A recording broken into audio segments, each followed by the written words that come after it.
എന്താ bike work ചെയ്യുന്നു? മനോജ് അത് വർക്ക് ചെയ്യുന്നു. അത് ഓക്കെ സൗണ്ട്.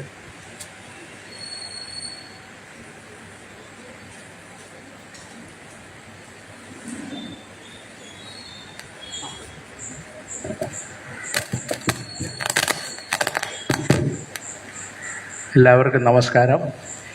ഇന്നത്തെ നമ്മളുടെ പരിപാടി ആരംഭിക്കുകയാണ്. ക്ഷേത്ര പരിസരത്തുള്ള എല്ലാ ഭക്തരും ഈ സദസ്സിലേക്ക് കടന്നിരിക്കണമെന്ന് അഭ്യർത്ഥിക്കുന്നു.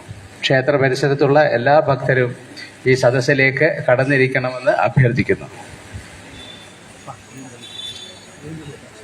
വിളക്ക്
എല്ലാവർക്കും ഒരിക്കൽ കൂടി നമസ്കാരം.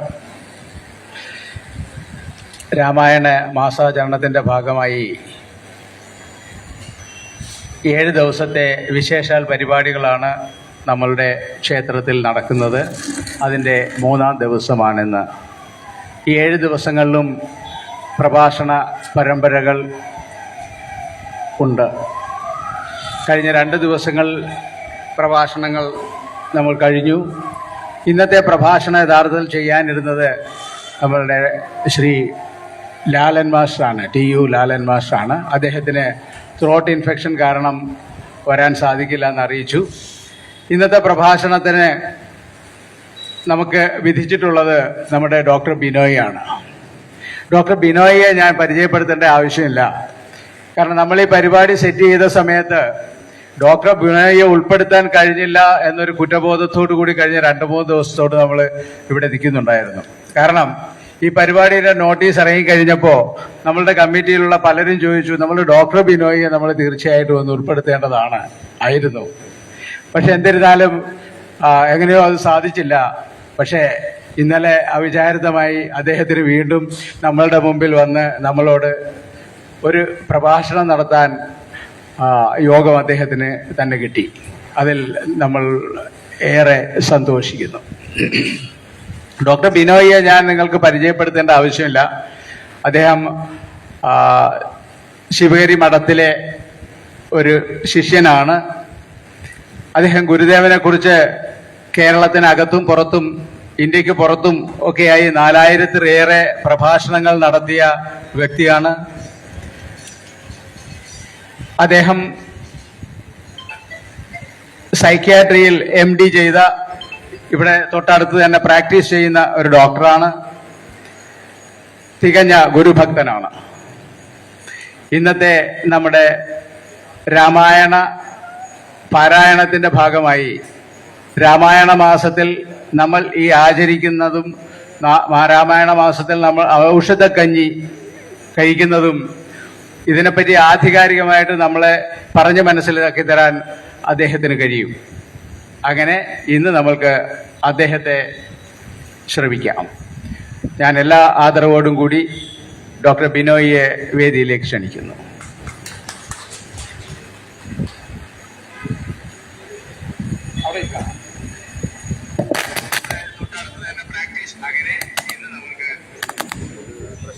ഇങ്ങോട്ട് ഇരിക്കുമ്പോഴത്തേക്കേ ഇങ്ങോട്ട് വരുമ്പോഴത്തേക്കും കറക്റ്റായിട്ട് ഫേസ് ചെയ്യില്ല.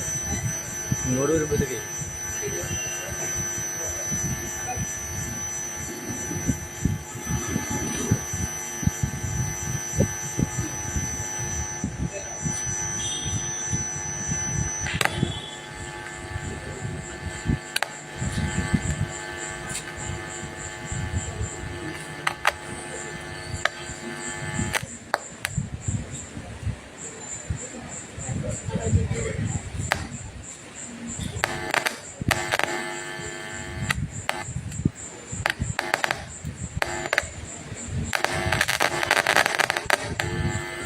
മുമ്പിലേക്ക് വരുമ്പോൾ സ്പീക്കറിന്റെ ഫ്രണ്ടിലേക്ക്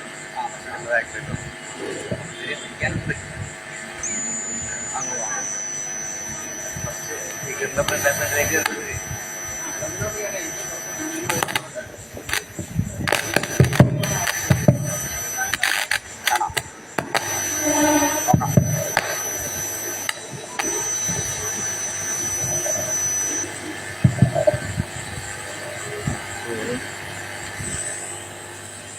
അജ്ഞാനതിമിരാന്തസ്യ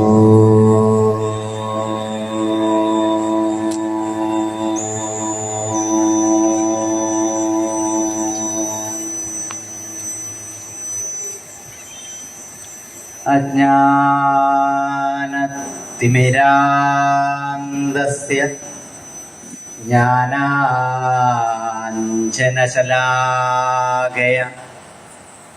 ചക്ഷുരുന്മീലിതം ഏന തസ്മൈ ശ്രീഗുരവേ നമഃ. ഭാരതീയ ഗുരുപരമ്പരയിലെ സർവ ഗുരുക്കന്മാരുടെയും മുന്നിൽ സാഷ്ടാംഗം പ്രണമിച്ചുകൊണ്ട് കൊണേക്കര ശാഖായോഗത്തിൻ്റെ ഏറ്റവും ആദരണീയരായ ഭാരവാഹികളെ, വനിതാ സംഘം യൂത്ത് മൂവ്മെന്റ് ഭാരവാഹികളെ, അതിനെല്ലാം ഉപരിയായി ഈ കർക്കിടക മാസത്തിൽ നിങ്ങളുടെ മനസ്സും നിങ്ങളുടെ ബുദ്ധിയെയും എത്ര കണ്ട് പ്രസാദിപ്പിക്കുവാൻ സാധിക്കുമോ, എത്ര കണ്ട് പ്രോജ്വലിപ്പിക്കുവാൻ സാധിക്കുമോ, ആ മനസ്സോടുകൂടി ഈ ഗുരുവിൻ്റെയും സുബ്രഹ്മണ്യൻ്റെയും ഒക്കെ സന്നിധിയിൽ എത്തിച്ചേർന്നിരിക്കുന്ന കോണേക്കരയിലെ എല്ലാ സഹോദരി സഹോദരന്മാർക്കും മുന്നിൽ ഞാൻ എൻ്റെ വിനീതമായ നമസ്കാരം രേഖപ്പെടുത്തുകയാണ്. എനിക്ക് ഇന്ന് ശാഖായോഗം നൽകിയിരിക്കുന്ന വിഷയമെന്ന് പറയുന്നത് രാമായണ മാസത്തിൽ അധിഷ്ഠിതമായ ഒരു ജീവിതചര്യ. ഈ രാമായണ മാസത്തിൽ നമ്മൾ ഇത്രയും, എന്തുകൊണ്ട് രാമായണ മാസം, ഈ കർക്കിടക മാസം ഇത്രയും കൃത്യമായി നമ്മളിങ്ങനെ ശരീരത്തിന് പ്രാധാന്യം നൽകുന്നു, മനസ്സിന് പ്രാധാന്യം നൽകുന്നു, ജപത്തിന് പ്രാധാന്യം നൽകുന്നു, വ്രതത്തിന് പ്രാധാന്യം നൽകുന്നു? ഇതിൻ്റെ എല്ലാം പ്രാധാന്യം എന്ത്? രാമായണത്തിൻ്റെ ഏതാണ്ട് നൂറ്റാണ്ടുകൾക്ക് മുമ്പ് രചിക്കപ്പെട്ട ഒരു ഗ്രന്ഥത്തിൻ്റെ സ്വാധീനം ഇന്ന് ഈ ആധുനിക യുഗത്തിലുണ്ടോ? ഇത്രയും നിങ്ങളുടെ മുന്നിൽ ചർച്ച ചെയ്യാനാണ് ഞാൻ ആഗ്രഹിക്കുന്നത്. ഇതിലെപ്പോൾ വേണമെങ്കിലും നിങ്ങളുടെ സംശയങ്ങളെ നിങ്ങൾക്ക് എന്നോട് ചോദിക്കാം. അത് രാമായണത്തിൽ മാത്രം അധിഷ്ഠിതമാകരുത്. കാരണം ഞാൻ രാമായണത്തെ മാത്രം അധിഷ്ഠിതമായി ഒരു ഗംഭീരമായ പ്രസംഗത്തിന് വേണ്ടി ഞാൻ പഠിച്ചിട്ടില്ല. അതുകൊണ്ടാണ് ഞാൻ വൈദ്യവും ആധുനിക വിഷയവും ചേർത്ത് എടുക്കാൻ തീരുമാനിച്ചത്. എന്നിലേക്ക് ഈ പ്രസംഗത്തിന്റെ സൂചന വന്നപ്പോൾ തന്നെ ഞാൻ പറഞ്ഞു, രാമായണത്തിലൊരു വിഷയത്തിൽ ആധികാരികമായി പ്രസംഗിക്കുവാൻ ഞാൻ ആളല്ല, പക്ഷേ ഞാൻ ഉദ്ദേശിക്കുന്ന ഈ രീതിയിൽ പറയാനാണ് എങ്കിൽ സാധിക്കുമെന്ന് പറഞ്ഞു. ഏതായാലും നിങ്ങൾ രാമായണത്തിലേക്ക് കടക്കുമ്പോൾ നിങ്ങൾക്ക് ഏറ്റവും അധികം മനസ്സിലാക്കും, അതായത് രാമന്റെ വാക്കുകൾക്കും രാമന്റെ പ്രവർത്തികൾക്കും രാമന്റെ ജീവിതചര്യയ്ക്കുമാണ് ഏറ്റവും അധികം പ്രാധാന്യം. രാമന്റെ വാക്കുകളെ നിങ്ങൾ അനുസന്ധാനം ചെയ്യുന്നുവെങ്കിൽ രാമന് സമാനമായി നിങ്ങളുടെ കുടുംബത്തിൽ, നിങ്ങളുടെ വ്യക്തിത്വത്തിൽ, നിങ്ങളുടെ സമൂഹത്തിൽ നിങ്ങൾ പൂജിക്കപ്പെടുമെന്നുള്ള കാര്യത്തിൽ യാതൊരു സംശയവുമില്ല. പക്ഷെ എല്ലാ കർക്കിടക മാസവും രാമായണത്തിലെ മണിമുത്തുകൾ, രാമന്റെ രാസഘടകങ്ങൾ നിങ്ങളുടെ ഒരു ചെവിയിൽ കൂടി കയറി മറു ചെവിയിൽ കൂടി പോകുകയും അത് നിങ്ങളുടെ ശരീരത്തിലോ മനസ്സിലോ ആധ്യാത്മിക ജീവിത ചരിത്രത്തിലോ ഒരു മാറ്റവും വരുത്തുന്നില്ല എങ്കിൽ നിങ്ങളും രാമായണവും തമ്മിൽ യാതൊരു ബന്ധവുമില്ല എന്ന് ഞാൻ പറയേണ്ടി വരും. മാറ്റത്തിന്റെ മാറ്റൊലികൾ ഉണ്ടാകേണ്ടത് നിങ്ങളുടെ മനസ്സിലാണ്. അത് ശ്രീരാമനിലൂടെ ആയാലും ശ്രീകൃഷ്ണനിലൂടെ ആയാലും ശ്രീനാരായണ ഗുരുദേവനിൽ കൂടെ ആയാലും മാറാൻ സന്നദ്ധമായ മനസ്സോടുകൂടി, അറിയുവാൻ ആഗ്രഹിക്കുന്ന മനസ്സോടുകൂടി, അതേപോലെ തന്നെ നിറഞ്ഞൊഴുകുന്ന ഒരു ആധ്യാത്മിക ബുദ്ധിയുടെ ഉറവിടുന്ന കേന്ദ്രമായി നിങ്ങൾക്ക് എപ്പോൾ രാമായണവും ഭഗവത്ഗീതയും ആത്മോപസദ്യ ശതകവും വായിക്കുവാൻ സാധിക്കുന്നുവോ, പഠിക്കുവാൻ സാധിക്കുന്നുവോ, സത്സംഗങ്ങളിൽ പങ്കെടുക്കുവാൻ സാധിക്കുന്നുവോ, അപ്പോൾ മാത്രമേ നിങ്ങൾക്ക് അതുമായി ബന്ധപ്പെട്ട് ജീവിക്കുവാൻ സാധിക്കൂ. ഏത് ഗ്രന്ഥത്തിൻ്റെയും, ഏത് മഹാത്മാവിൻ്റെയും, ഏത് പുണ്യഗ്രന്ഥത്തിൻ്റെയും അടിസ്ഥാനപരമായ മാറ്റം വരുത്തേണ്ടത് നിങ്ങളുടെ മനസ്സിലാണ്. അത് ആ ഗ്രന്ഥത്തിന്റെ കുറവ് കൊണ്ടല്ല, ആ മഹാത്മാവിന്റെ കുറവ് കൊണ്ടല്ല.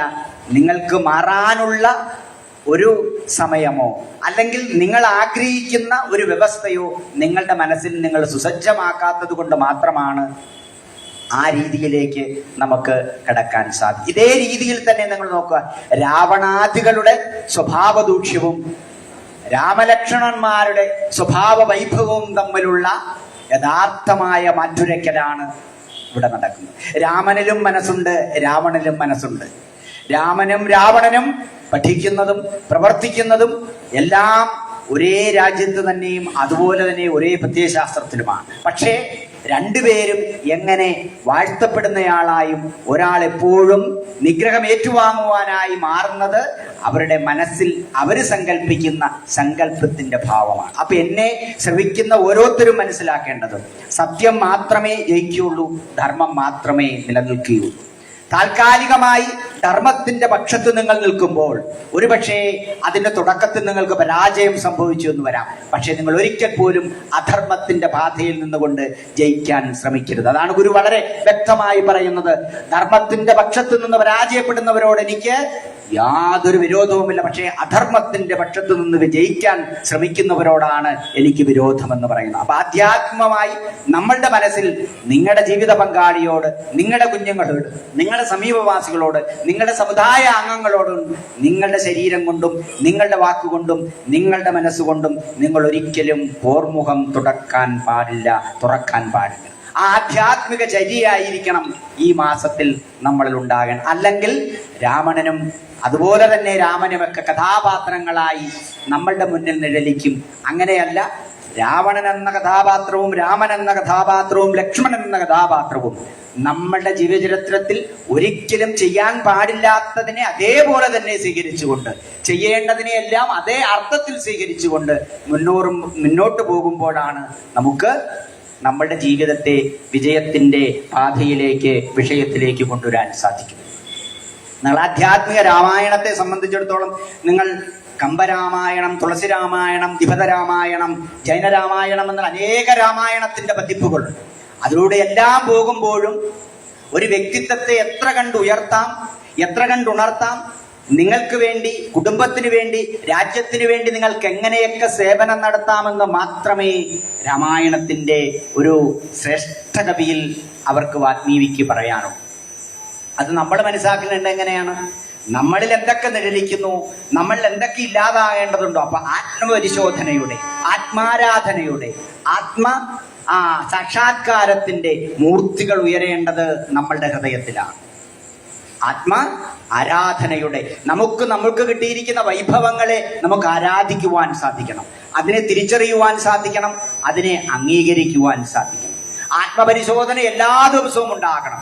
താൻ അന്ന് ചെയ്ത കർമ്മങ്ങളിൽ എത്രയെണ്ണം സമൂഹത്തിന് നന്മയെ ഉണ്ടാക്കുന്നതാണെന്നും അതിൽ ഒരെണ്ണമെങ്കിലും തിന്മയെ ഉണ്ടാക്കുന്നതാണെങ്കിൽ അത് വരുന്ന ദിവസത്തിൽ നമ്മുടെ ജീവിതത്തിൽ ഉണ്ടാകാൻ പാടില്ല എന്നുറങ്ങുന്നതിന് മുമ്പ് ആത്മപരിശോധനയോടുകൂടി നിശ്ചയബുദ്ധിയിൽ ഉറപ്പിക്കുന്ന ഒരു സ്ത്രീക്കും പുരുഷനും മാത്രമേ സമൂഹത്തിൽ മനുഷ്യനായി തുടരാൻ സാധിക്കുകയുള്ളൂ. മനനാത് മനുഷ്യ, മനനം ചെയ്യുവാനുള്ള വിശേഷ ത്രാണിയുള്ളത് മനുഷ്യന് മാത്രമാണ്. അത് ദൈനംദിന ജീവിതത്തിൽ മനസ്സുകൊണ്ടും വാക്കുകൊണ്ടും കർമ്മം കൊണ്ടും നിങ്ങൾ അനുഷ്ഠിക്കുന്ന ഓരോ കർമ്മവും മറ്റുള്ളവർക്ക് ഉപദ്രവത്തിനായി വരുന്നുവെങ്കിൽ നിങ്ങളെ ഒരു മതഗ്രന്ഥവും ഒരു മതപ്രസ്ഥാനവും ഒരിക്കലും ജയിക്കാൻ അനുവദിക്കില്ല. കാരണം നിങ്ങളുടെ ഉള്ളിന്റെ ഉള്ളിൽ, നിങ്ങളുടെ മനസ്സിന്റെ ഉള്ളിൽ നിങ്ങൾ തേളിനെ പോലെയാണ്. തേളിന്റെ പ്രശ്നം എന്താന്ന് ചോദിച്ചു കഴിഞ്ഞാല്, തേളെപ്പോ ഭയന്നാലും ഉടനെ വാല് വളച്ചിട്ട് കുത്തുന്നത് തേളിനിട്ട് തന്നെയായിരിക്കും. കുത്തുകൊള്ളാൻ അവിടെ ഒന്നുമില്ല എങ്കിൽ തേട് വളഞ്ഞു കുത്തുന്ന സ്വന്തം വാലും കൊണ്ട് ഏറ്റവും കൂടുതൽ ന്യൂറോടോക്സിക് പോയിസൺ എന്ന് പറഞ്ഞാൽ ഏറ്റവും അധികം വിഷം കൊണ്ട് മറ്റൊരു ജീവിയെ കൊല്ലുവാൻ സാധിക്കുന്ന, ചിലന്തിക്ക് സമാനമായി നിൽക്കുന്ന ഒരേ ഒരു ജീവിയാണ് എന്ത്? അതേപോലെ തന്നെ നിങ്ങളുടെ തെറ്റായ ചിന്തകൾ കൊണ്ട്, നിങ്ങളുടെ തെറ്റായ പ്രവർത്തികൾ കൊണ്ട്, നിങ്ങളുടെ തെറ്റായ വാക്കുകൾ കൊണ്ട് നിങ്ങൾ ഒരിക്കലും നിങ്ങളെ ഹനിക്കുവാൻ പാടില്ല, നിങ്ങളെ ഇല്ലാതാക്കുവാൻ പാടില്ല. നിങ്ങൾ മറ്റൊരാളെ ഉപദ്രവിക്കണമെന്നും മറ്റുള്ളവർ ചെയ്യുന്നത് ശരിയല്ലെന്ന് നിങ്ങൾ വിചാരിക്കുമ്പോഴും ആദ്യം അത് സംഭവിക്കുന്നത് നിങ്ങളുടെ ബുദ്ധിയിലും നിങ്ങളുടെ മനസ്സിലുമാണ്. അതിനുശേഷം മാത്രമാണ് നിങ്ങൾ പ്രവൃത്തിപഥത്തിൽ എത്തിക്കുമ്പോൾ മാത്രമേ നിങ്ങളുടെ സമീപവാസിക്കും, നിങ്ങളുടെ സുഹൃത്തിനും, നിങ്ങളുടെ ജീവിത പങ്കാളിക്കും ഇത് എത്തുന്നുള്ളൂ. നിങ്ങൾക്ക് മനസ്സിലാകുന്നുണ്ടോ? നിങ്ങൾ ഏതൊരു വിഷയം ചെയ്താലും അതാദ്യമായി സങ്കല്പമായി, പ്രവൃത്തിയായി വന്നുദിക്കുന്നതും വന്നു വിടരുന്നതും അത് പരിപൂർണമായി നടപ്പിലാക്കപ്പെടുന്നതും നമ്മളുടെ ബുദ്ധിയിലും നമ്മളുടെ മനസ്സിലുമാണ്. അപ്പോൾ മറ്റൊരു വ്യക്തിയിൽ എത്തുന്നതിന് മുമ്പ് വൈകാരിക പ്രശ്നങ്ങളെല്ലാം ആ ചിന്തയും ആ പ്രവൃത്തിയും നിങ്ങളിൽ സൃഷ്ടിച്ചിരിക്കുമെന്നുള്ള കാര്യത്തിൽ യാതൊരു സംശയവും വേണ്ട. അപ്പം മോശമായ ചിന്തയും തെറ്റായ ധാരണയും തെറ്റായ പ്രവൃത്തിയും ആരാണോ ചെയ്യുന്നത് ആ പ്രവൃത്തിയുടെ ആദ്യ ഫലം അനുഭവിക്കുന്നത് അത് രൂപകൽപ്പന ചെയ്യുന്ന, അത് സങ്കല്പിക്കുന്ന വ്യക്തിത്വത്തിലാണെന്ന് നമ്മൾ തിരിച്ചറിയണം. അതുകൊണ്ട് തന്നെയാണ് ഇതുപോലുള്ള ആധ്യാത്മിക ചര്യകൾ ഭാരതീയ ഋഷീശ്വരന്മാർ നമുക്കായി നൽകി. നിങ്ങൾ ഉദ്ദേശിക്കുന്ന രീതിയിലല്ല രാമായണത്തിന്റെ പോക്ക്. ചൈനയിലേക്കും കംബോഡിയയിലേക്കും അതുപോലെ തന്നെ മലേഷ്യയിലേക്കും ശ്രീലങ്കയിലേക്കും ഒക്കെ രാമായണത്തിന്റെ വർണ്ണമനോഹരമായ മന്ത്രങ്ങൾ പകർത്തപ്പെട്ടിട്ടുണ്ട്. പക്ഷെ അവിടെയെല്ലാം രാമായണം മുന്നോട്ട് വയ്ക്കുന്നത് 9 ദ്രവ്യങ്ങളുടെ 9 കാരണദ്രവ്യങ്ങളുടെ വിശുദ്ധിയാണ്. 9 കാരണദ്രവ്യങ്ങളെ 5 മഹാഭൂതങ്ങൾ: ജലം, വായു, അഗ്നി, മണ്ണ്, ആകാശം. ഇതോടൊപ്പം ആത്മാ, മനസ്സ്, കാലം, ദൃക്ക്. ആത്മാ നമ്മുടെ ഉള്ളിൽ, നമ്മുടെ ജീവനായി നിൽക്കുന്ന നമ്മുടെ ജീവാത്മാവ് അല്ലെ, സോള് മുഴുവൻ, ഈ ലോകം മുഴുവൻ നിറഞ്ഞു നിൽക്കുന്ന ആ പരമാത്മാവ്. ആ പരമാത്മാവിന്റെ ഒരു കണിക മാത്രമാണ്. ഒരു ലെൻസിലൂടെ എങ്ങനെയാണോ കിരണങ്ങൾ കടന്ന് ഒരു പേപ്പറിനെ കത്തിക്കാൻ സാധിക്കുന്ന, അതുപോലെ നമ്മളുടെ ശരീരത്തിലേക്ക് നമ്മളുടെ പൂർവജന്മ വാസനയനുസരിച്ച് ഒരാത്മാവ് പ്രവേശിക്കുകയാണ്. ആ ജന്മത്തിന് തുടക്കം കുറിക്കുക. അതിനോട് ചേർന്ന് നിൽക്കുന്ന, ആത്മാവിനോട് സമാനമായ ഗുണങ്ങളോട് നിൽക്കുന്നതും എന്നാൽ ഒരു കർമ്മങ്ങളും തന്നെ ചെയ്യാൻ സാധിക്കാത്ത ഒന്നാണ് മനസ്സ്. അതാണ് 7ാമത്തെ കാരണത്തിൽ. അതാണ് മനുഷ്യന്റെ ഏറ്റവും വലിയ ശ്രേഷ്ഠത. ഇതുവരെ ഭാരതീയ ഗ്രന്ഥങ്ങൾ ഒരിക്കൽ പോലും മനുഷ്യന് മാത്രമായി ശ്രേഷ്ഠമായി വിശിഷ്ടമായി വന്നിരിക്കുന്ന ഒന്നാണ് എന്ന് മനസ്സ് എന്ന് പറയുന്നില്ല. അത് പാശ്ചാത്യന്മാരുടെ കാഴ്ചപ്പാടാണ്. അതുകൊണ്ടാണ് ഇവിടെ വലിയ വലിയ പ്രളയങ്ങൾ ഉണ്ടാകുമ്പോഴും, വലിയ വലിയ പ്രശ്നങ്ങൾ ഉണ്ടാകുമ്പോഴും, നദി കവിഞ്ഞൊഴുകാൻ പോകുമ്പോഴും ആനയും ഉറുമ്പുമൊക്കെ മാറുകയും മനുഷ്യനിൽ അകപ്പെടുകയും. അപ്പോൾ സൂക്ഷ്മബുദ്ധിയുടെ കാര്യത്തിൽ, പ്രപഞ്ചത്തെ പഠിക്കുന്ന കാര്യത്തിൽ, പ്രപഞ്ചത്തെ മനസ്സിലാക്കാൻ സാധിക്കുന്ന കാര്യത്തിൽ മനുഷ്യനും ഉപരിയായി നിൽക്കുന്ന ജീവജാലങ്ങൾ ഇവിടെ ഉണ്ട് എന്ന് ഒരുപക്ഷെ ഭാരതീയ മനഃശാസ്ത്രം മുമ്പേ കണ്ടിരുന്നു. അതുകൊണ്ടാണ് മനുഷ്യന് ശ്രേഷ്ഠമായി നിലനിൽക്കുന്ന ഒരു മനസ്സായി ഭാരതീയ മനഃശാസ്ത്രത്തിൽ ഒരിക്കലും പറയുന്നില്ല. പിന്നീടോ കാലം. ഈ കാലത്തിലാണ് നമ്മൾ പ്രാധാന്യം നൽകുന്നത് അല്ലേ. ഒരു 50 വർഷങ്ങൾക്ക് മുമ്പ് ഇവിടെ ജീവിച്ചിരുന്ന പോണേക്കരക്കാർക്കറിയാം, കർക്കിടക മാസത്തിൽ നമുക്ക് പുറത്തിറങ്ങാൻ കഴിയാത്തത്ര പേമാരിയായിരിക്കും. തുമ്പിക്കൈ കനത്തിലൊക്കെ പെയ്യാന്നൊക്കെയാണ് എൻ്റെ അമ്മയും അച്ഛനും ഒക്കെ പറയുന്നത്. ഞാൻ ഇടുക്കിക്കാരനായതുകൊണ്ട് കർക്കിടക മാസത്തിന്റെ ഏറ്റവും അധികം ആഘാതം ഏറ്റുവാങ്ങുന്നത് ഞങ്ങൾക്കാണ്. നിർത്താതെ മഴ എന്ന് പറഞ്ഞാൽ നിർത്താതെ മഴ. ഒരുപക്ഷെ ഒരാഴ്ച പോലും സ്കൂളിൽ പോകാതെ വീട്ടിനകത്ത് തന്നെ ഇരിക്കുന്നു. അപ്പം കാലത്തിന്റെ ഒരു പ്രസരണം എന്ന് പറയുന്നത്, നമ്മളിൽ സ്വാധീനം എന്ന് പറയുന്നത് വളരെ വലുതാണ്. അപ്പം ലോകം ഏറ്റവും അധികം നശ്വരഭാവത്തിലേക്ക് പോകുമ്പോൾ, പ്രകൃതി തന്റെ താണ്ഡവം വികൃതിയുടെ താണ്ഡവമാടുമ്പോൾ, പ്രകൃതിയിലെ ശക്തികൾ മുഴുവൻ ഒന്നൊന്നായി ക്ഷയിക്കുമ്പോൾ, നിങ്ങളിപ്പോൾ ശ്വസിക്കുന്നത് മാർച്ച് മാസത്തിലെ ശ്വസിക്കുന്ന വായുവല്ല. മാർച്ച് മാസത്തിൽ ഈ അന്തരീക്ഷത്തിൽ ക്ലേദം അഥവാ നുനവിന്റെ വസ്തു ഇല്ലാത്തതുകൊണ്ട് രോഗാണുക്കൾ വളരെ കുറവായിരിക്കും. നുനവുള്ളെടുത്ത് രോഗാണുക്കൾ പെട്ടെന്ന് വരും, നനവുള്ളെടുത്ത് രോഗാണുക്കൾ പെട്ടെന്ന് വരും. ചൂടിലും വസിക്കുന്ന രോഗാണുക്കളുണ്ട് കേട്ടോ, പക്ഷെ നനവിൽ ഏറ്റവും അധികം. പിന്നെയോ പ്രകൃതിയുടെ പ്രശ്നങ്ങൾ കൊണ്ട് നമ്മളുടെ ആത്മാവും നമ്മളുടെ ശരീരവും നമ്മളുടെ മനസ്സും പതിയെ ശക്തി ഏറ്റവും അധികം ക്ഷയിക്കുന്ന കാലമായിട്ടാണ് കർക്കിടക മാസത്തെ കാണുന്നത്. അതുമാത്രമല്ല, എല്ലാ ദിക്കുകളിൽ നിന്നും രോഗാണുക്കളും, നദികൾ മലിനമാകുന്നു, അന്തരീക്ഷ സ്രോതസ്സുകളെല്ലാം തന്നെ രോഗകാരണമായി ഭവിക്കുന്നു. ഇത്രയും കാര്യങ്ങളെ ഒരുമിച്ച് നിർത്തുന്നത് കൊണ്ടാണ് വർഷ ഋതു അഥവാ കർക്കിടകാലം എന്നറിയപ്പെടുന്ന, കർക്കിടക മാസം എന്നറിയപ്പെടുന്ന ഈ കാലഘട്ടത്തിൽ നമ്മൾ അധികം ശരീരത്തെ ശ്രദ്ധിക്കുന്നത്, അധികം മനസ്സിനെ ശ്രദ്ധിക്കുന്നത്, നമ്മൾ ആധ്യാത്മികമായി ഏറ്റവും അധികം അറിവുകളെ സ്വീകരിച്ചുകൊണ്ട് നല്ല മനുഷ്യനായി, നല്ല സമൂഹ വ്യവസ്ഥയ്ക്കായി, നല്ല കുടുംബ വ്യവസ്ഥയ്ക്കായി നമ്മൾ പണിയെടുക്കുന്നു. ഇനി നിങ്ങൾ കൃത്യമായി നിങ്ങളിലേക്ക് തന്നെ തിരിയും. നിങ്ങൾ പതുക്കെ കണ്ണുകളൊന്നടച്ചിട്ട് 2 കൈകളും നേരെ മുകളിലേക്ക് പോകും. നട്ടലൊന്ന് നേരെയാക്കുക, കണ്ണുകൾ അടയ്ക്കുക, കൈകൾ രണ്ടും നേരെ മുകളിലോട്ട് പോകുക. ഞാനും നിങ്ങളും ഇപ്പോൾ നിലനിൽക്കുന്നത് 3 തൂണുകളുടെ ബലത്തിലാണ്. ഇതിനെ ത്രിദണ്ഡങ്ങൾ എന്ന് പറയുന്നു. എല്ലാവരും ഈ ത്രിദണ്ഡങ്ങളെ ഒന്ന് ഒച്ചയ്ക്ക് പറയാവോ? ആത്മാവ്, മനസ്സ്, ശരീരം. പോരാ, ഒന്നുകൂടെ. ആത്മാവ്, മനസ്സ്, കൈതാത്തിട്ട് ശ്വാസം നല്ലപോലെ ഒന്ന് ഉള്ളിലേക്ക് എടുക്കുക.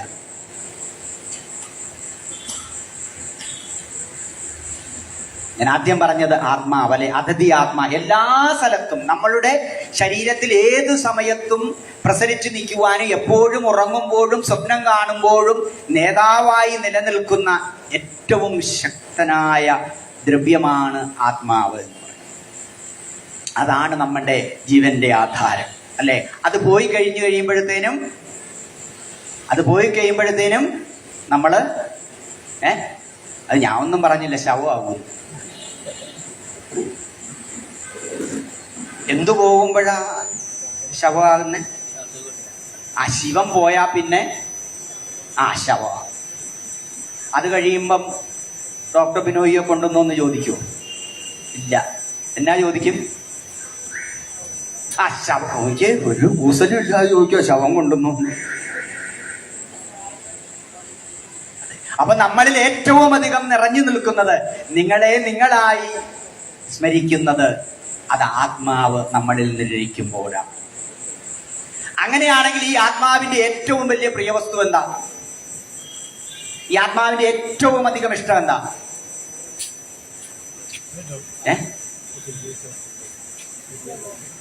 കർക്കിടകമാസം ആയതുകൊണ്ട് ആരും ഉത്തരവൊന്നും പറയലെന്നും പറഞ്ഞു വന്നേക്കുവാണ്. ആത്മോപദേശ ശതകം എന്നിട്ടും കിട്ടുന്നില്ല. തന്റെ ആത്മാവിന്റെ ഏറ്റവും വലിയ പ്രിയവസ്തു നമ്മുടെ ശരീരമാകുന്ന ക്ഷേത്രത്തിനകത്തല്ലയോ ഇതിരിക്കുന്നത്. ശരീരം ഉണ്ടെങ്കിൽ മാത്രമേ ഇത്രയും വല്ല ബലവാന് ഭൂമിയിൽ നിൽക്കാൻ പറ്റത്തുള്ളൂ. ഇല്ല, പുള്ളിക്ക് അന്നേരം പാസ്പോർട്ട് എടുക്കണം, വേറെ ഏതോ രാജ്യത്തോട്ട് പോകും, ഏതോ ഇങ്ങോട്ട് പോയി, ഏതോ യുഗത്തിലോ എവിടെയാണെന്നൊന്നും എനിക്ക് അറിഞ്ഞുകൂടാ.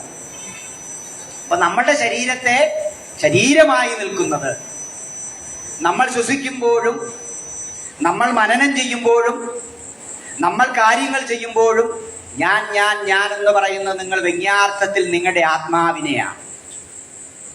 പക്ഷെ ഒരിക്കൽ പോലും ആത്മചൈതന്യത്തെ നുകർന്നുകൊണ്ട് പ്രപഞ്ചത്തിൽ എല്ലാവരും നിലനിൽക്കുന്ന, എല്ലാവരും ഒരുപോലെ കാത്തു സൂക്ഷിക്കുന്ന ഒരു ആത്മചൈതന്യമോ എനിക്കുള്ളൂ എന്ന് നിങ്ങൾ ഒരിക്കൽ പോലും തിരിച്ചറിയുന്നില്ല. അങ്ങനെയാണ് എങ്കിൽ നമുക്കൊരിക്കലും അഹങ്കാരം ഉണ്ടാകത്തില്ല. നമുക്ക് എന്തിനേയും അറിയുവാനുള്ള ആഗ്രഹം ഉണ്ടാവും അല്ലേ. 900-ലധികം കുടുംബമുള്ള അല്ലേ, 1000 ആണോന്ന് എനിക്ക് അറിഞ്ഞുകൂടാ. നമ്മുടെ ശാഖായോഗത്തില് ആകപ്പാടെ ഒരു 250 കസേര ഇട്ടിട്ട് ഇപ്പോഴും കാര്യമാണ്. അപ്പൊ എന്താ? ആത്മാവിനെ അറിഞ്ഞുകൊണ്ട് ജീവിതത്തെ, ആത്മാവിനെ ഉണർന്നുകൊണ്ട് ജീവിതത്തിലേക്ക് കടക്കുവാൻ നമുക്കാർക്കും താല്പര്യമില്ല.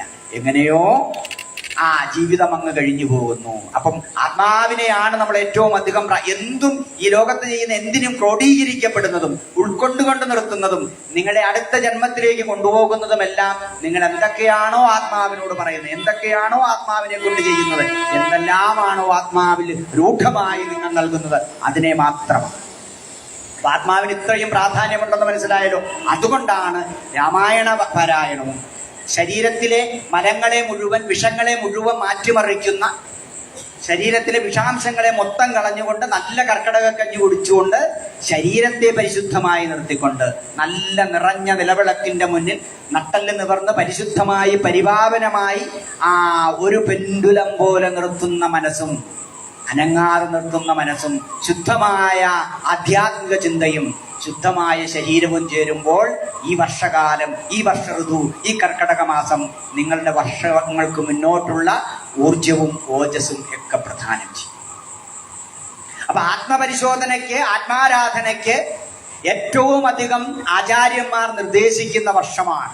അതൊരുപക്ഷെ പ്രകൃതിയുടെ വികൃതിയാകാം. മഴ കൊണ്ട് അന്നത്തെ കാലഘട്ടത്തിൽ വെളിയിലേക്ക് പോകാൻ സാധിക്കാതെ അല്ലേ, ഒത്തിരി ഒരു 50 വയസ്സിന് മുകളിൽ, ഒരു 60-ന് മുകളിലുള്ളവർക്കൊക്കെ തീർച്ചയായും ആ കാലഘട്ടം മുന്നോട്ട് കൊണ്ടുവരാൻ പറ്റും. ഞാൻ പല ഭാഗങ്ങളെയും ഈ വിഷയത്തിന് വേണ്ടി പഠിച്ചപ്പോൾ ആ മാസത്തിൽ ഒരു ദിവസം പോലും കഞ്ഞി വെക്കുവാൻ അരിയില്ലാത്ത കുടുംബങ്ങൾ ഉണ്ടാകുമായിരുന്നെന്നാ പറയും. അത്രയധികം പട്ടിണിയായിരിക്കും കർക്കിടക മാസം. ആ പട്ടിണിയിലും ശരീരത്തെയും മനസ്സിനെയും ശുദ്ധിയായി നിർത്തണമെന്നും പട്ടിണി ഒരിക്കലും ആത്മാവിനെ ബാധിക്കില്ല എന്നും അത് ശരീരത്തിനെ മാത്രം ബാധിക്കുന്നതാണ് എന്നും മനസ്സിലാക്കണം. ശരീരത്തിന്റെ പ്രശ്നം എന്താണെന്നറിയോ?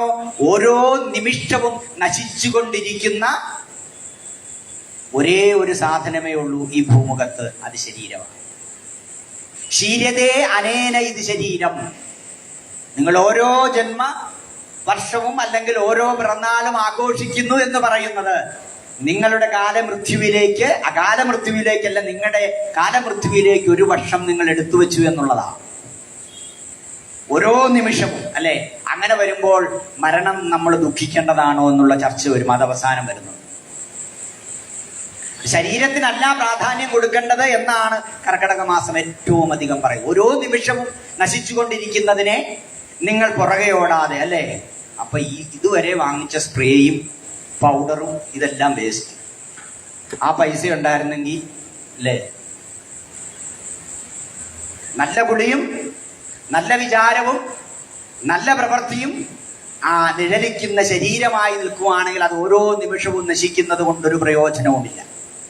ഇനി ഈ നശിച്ചുകൊണ്ടിരിക്കുന്ന ശരീരത്തിനകത്ത് വേറൊരാൾ വേറെ പണിയും കൂടെ തുടങ്ങും. എന്താണെന്നറിയാവോ? മനസ്സ്. മനസ്സിന്റെ ഏറ്റവും വലിയ പ്രശ്നം എന്താ? ചിന്തിക്കേണ്ടതിനെ കുറിച്ച് അതൊരിക്കലും ചിന്തിക്കാൻ പറയത്തില്ല. നിങ്ങൾക്ക് നല്ല മുടിയുണ്ട്, നല്ല 2 കണ്ണുണ്ട്, സാരി ഉടുത്താൽ നിങ്ങൾ ഉർവശിയേക്കാളും സുന്ദരിയാണ്. ചിലവരാണെങ്കിലോ ഹിന്ദി നടന്മാര് പോലും തോക്കുന്ന താടി, മീശ, ചായ അരച്ചു കുടിക്കാനുള്ള വൈഭവം ഒക്കെ ഉണ്ട്. പക്ഷേ എവിടെയോ 2 മുടി നരച്ച്, അതാണ് അവരുടെ പ്രശ്നം. ബാക്കി എല്ലാ വൈഭവവും അവരിലുണ്ട്. അപ്പൊ മനസ്സിൽ എന്താ ഞാൻ പറഞ്ഞു വന്നേ? മനസ്സിനെ സംബന്ധിച്ചിടത്തോളം എവിടെ കുറവുണ്ടോ അത് മാത്രം എടുക്കുക എന്നുള്ളതാണ് മനസ്സിന്റെ പണി, അല്ലേ? നിങ്ങൾ ഇത്രയും ജീവിച്ചു വളർന്നപ്പോൾ നിങ്ങളുടെ ആ ജീവിതചര്യകളെ അതേപോലെ പിടിച്ചുണർത്തുവാനുള്ള മറ്റൊരു സന്തതി പരമ്പരയെ നിങ്ങൾക്ക് നൽകി. അത് നിങ്ങൾക്ക് വലിയ കാര്യമല്ല. നിങ്ങൾക്ക് സന്തോഷത്തോടുകൂടി, സംതൃപ്തിയോടുകൂടി, സമാധാനത്തോടുകൂടി കിടന്നുറങ്ങുവാൻ വീടും നല്ല ജോലിയും നല്ല സ്ഥലവും നല്ല സുഹൃത്ത് ബന്ധങ്ങളും നിങ്ങൾക്ക് നൽകി. പക്ഷേ അവിടെയും നിങ്ങൾക്ക് സംതൃപ്തിയില്ല, സമാധാനമില്ല, സന്തോഷമില്ല. എനിക്കിനിയും വേണം. എന്ത്? അല്ല, നിന്റെ മുടിക്ക് ശാരദയുടെ മുടിയേക്കാളും നീളക്കുറവല്ലേ? രമേശേട്ടന്റെ കാറിന് എന്നെക്കാളും 10 ലക്ഷം രൂപ കൂടുതലാണ്. എവിടെ പോകുന്നു? മനസ്സെപ്പോഴും താരതമ്യ പഠനത്തിന് പോകുന്നു. നിങ്ങളുടെ മനസ്സും നിങ്ങളുടെ ശരീരവും നിങ്ങളുടെ ആത്മചൈതന്യത്തിനും ആരോട് താരതമ്യപ്പെടുത്താനാ? അത് താരതമ്യം ചെയ്യാൻ പാടില്ലെന്നറിയാൻ വേണ്ടിയിട്ടാണ് നിങ്ങളുടെ ഇലക്ട്രിക് കാർഡിലും നിങ്ങളുടെ ആധാർ കാർഡിലും എന്തു വാങ്ങിച്ചത്? സൈൻ വാങ്ങിച്ചെന്നു.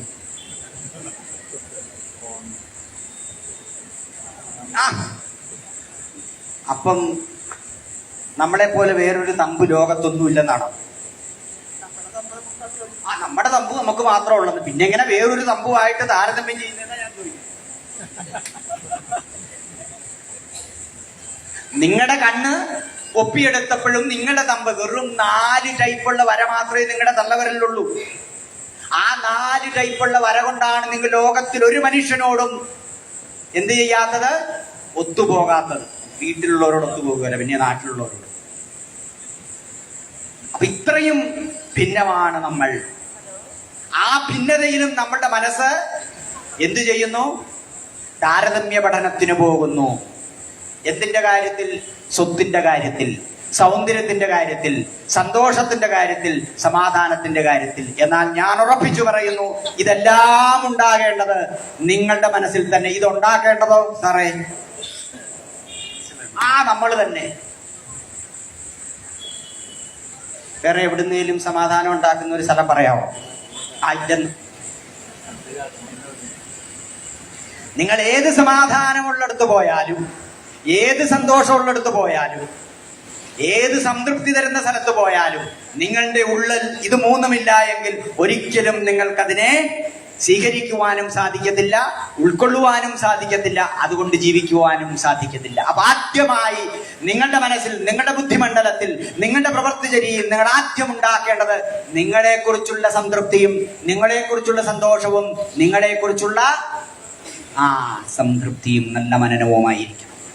ഈ ലോകത്ത് ഇത്രയും വർഷം ശക്തനായി രോഗമില്ലാതെ മറ്റുള്ളവർക്ക് ഒപ്പം ജീവിക്കുവാൻ അവസരം നൽകിയ ഈ പ്രപഞ്ചത്തിലെ സർവ്വ ഐശ്വര്യദായകൾക്കും നന്ദി പറയാൻ നമ്മൾ മനസ്സിനൊപ്പം നിൽക്കണം.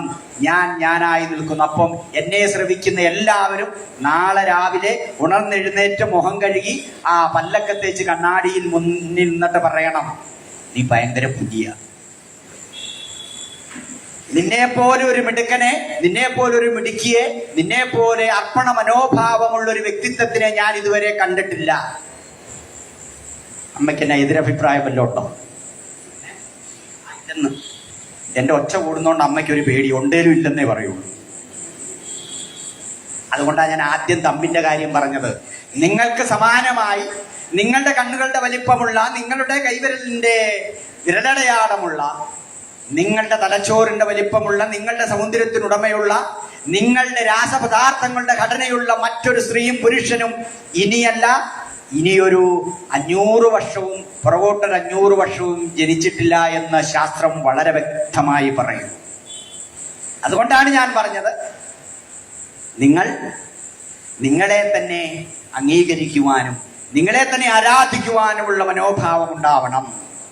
നിങ്ങൾ ഒരിക്കലും എന്റെ നാട്ടിലെ വാഗമണിലെ മൊട്ടക്കുന്നിൽ വന്ന് നിന്നിട്ട് ഇവിടുത്തെക്കാളും നല്ലത് എവിടം വലിയ മലകളാണെന്ന് പറയരുത്. അങ്ങോട്ട് പോകാൻ തീരുമാനിച്ചത് നിങ്ങൾ, മൊട്ടക്കുന്ന് മതിയെന്ന് നിങ്ങൾ തീരുമാനിച്ചു. എന്നേച്ച് പിന്നെ നിങ്ങൾ തമിഴ്നാട്ടിലെ ഏതേലും വലിയ കുന്നായിരുന്നു ഇതിനേക്കാളും നല്ലതെന്ന് പറയുന്നു. അതേപോലെയാണ് മനുഷ്യന്റെ ചിന്ത. എന്തിനെ ഇല്ലയോ അതിനെ മാത്രം എടുത്തുകൊണ്ടുവരുന്ന ഒരു സ്ഥലം, അല്ലേ? നിങ്ങൾക്ക് എല്ലാവർക്കും ഞാൻ 5 സെന്റ് സ്ഥലം തരുക. നിങ്ങൾ നല്ലപോലെ ആ പാടം ഉഴുതു മറിച്ചിട്ടു. പക്ഷേ നിങ്ങൾ അവിടെ നല്ല നെല്ല് വിധിക്കുന്നില്ല. നല്ല നെല്ല് വളർന്ന് അരി കൊയ്യുവാനുള്ള നെല്ല് വിതയ്ക്കുന്നില്ല. എന്തു സംഭവിക്കും?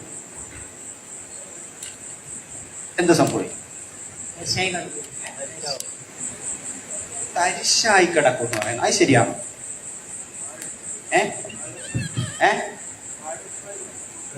അതും പോരാ, അതുമല്ല,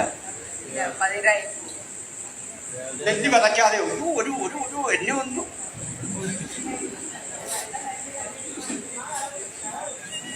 കൊട്ടുകൈ കളയുണ്ടാവും. നിങ്ങള് നെല്ല് വിതയ്ക്കാൻ വേണ്ടി എല്ലാം ആലോചിച്ച് ഉഴുതുമറിച്ചിട്ട മണ്ണിൽ നിങ്ങളായിട്ട് നല്ല നെല്ല് വിതച്ചില്ലെങ്കിൽ അവിടെ ചുറുചണം ആയാലോ? ചുറുചണം വേഗം വിളയ്ക്കുന്നു. എന്നാ ഞാൻ പറയുന്നു, ഈ സ്ഥലം, ഞാൻ തന്ന 5 സെന്റ് സ്ഥലം നിങ്ങളുടെ മനസ്സാ.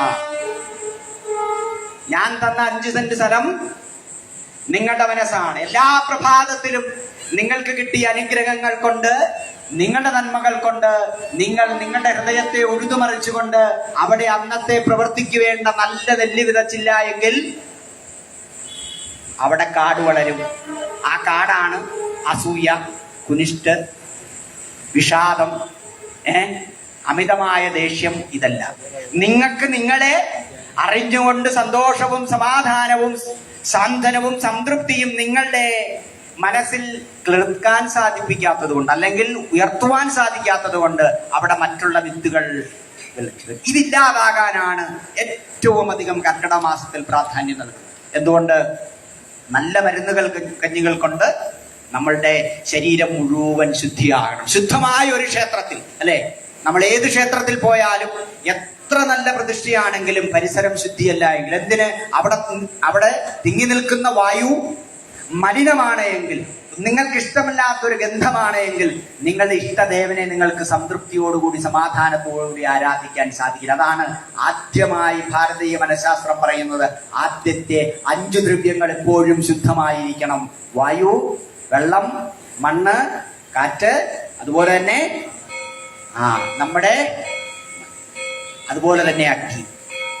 അതാണോ നമ്മളിപ്പോ ചെയ്യുക? അല്ലേ? ചില വീഡിയോ ഒക്കെ കാണുമ്പോൾ നമുക്ക് മനസ്സിലാകും, അവര് സ്കൂട്ടറിൽ പോയിട്ട് നൈസായിട്ട് കാലും കൊണ്ടെടുത്ത് വേസ്റ്റ് കിറ്റ് നേരെ റോഡരിയിലോട്ട് തള്ളിയിട്ടു.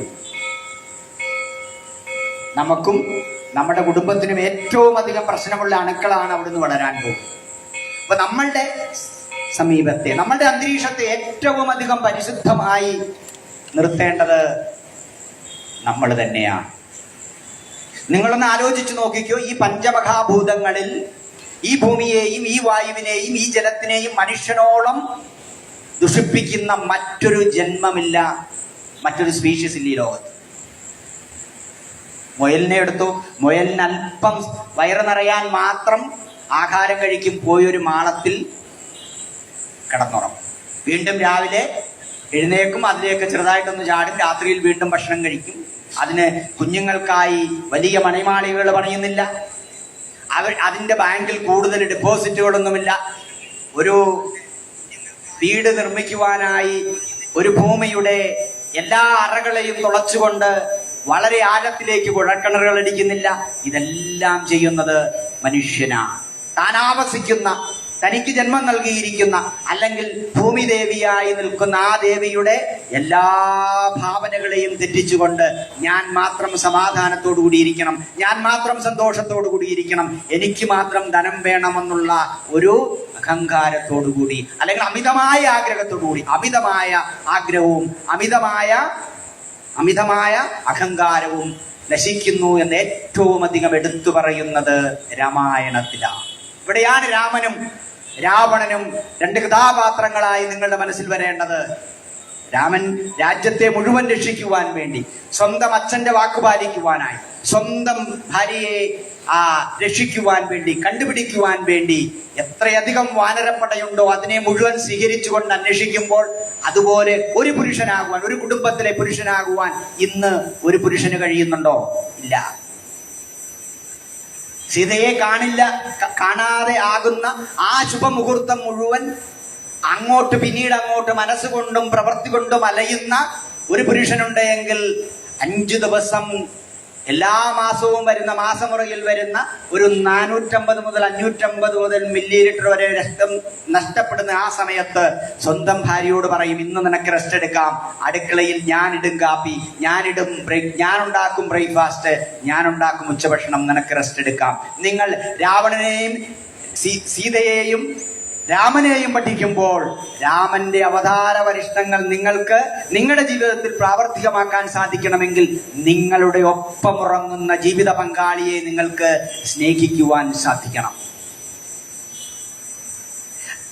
രാവണന്റെയും അതുപോലെ തന്നെ രാമനൊപ്പം നിൽക്കുന്ന ലക്ഷ്മണനെയും ഇന്ന് അതുപോലെ ഒരു ജ്യേഷ്ഠ സഹോദര ബന്ധം നിങ്ങൾക്ക് എവിടെയെങ്കിലും കാണാൻ സാധിക്കുമോ? അപ്പൊ കുടുംബത്തിന്റെയും രാജ്യത്തിന്റെയും സമൂഹത്തിന്റെയും ഐക്യം മുഴുവൻ ഊട്ടി വിളമ്പുന്ന ഒരു ഗ്രന്ഥമായി നിങ്ങൾ രാമായണത്തെ കാണണമെങ്കിൽ, ആ രാമായണം നിങ്ങളുടെ മനസ്സിൽ, നിങ്ങളുടെ പ്രവൃത്തിയിൽ, നിങ്ങളുടെ ജീവിതത്തിൽ മാറ്റങ്ങൾ വരുത്തുവാൻ സാധിക്കണമെങ്കിൽ, ലോകത്തെ ഏറ്റവും അധികം മനഃശാസ്ത്ര ഗ്രന്ഥങ്ങളെ മുഴുവൻ ഒരേ താലിയോലയിൽ കോർത്തിണക്കിയിരിക്കുന്ന ഏറ്റവും വലിയ മഹാമന്ത്രമാണ് രാമായണം. ഒരാൾ എങ്ങനെയാകരുത്, ഒരാൾ എങ്ങനെയാവണം.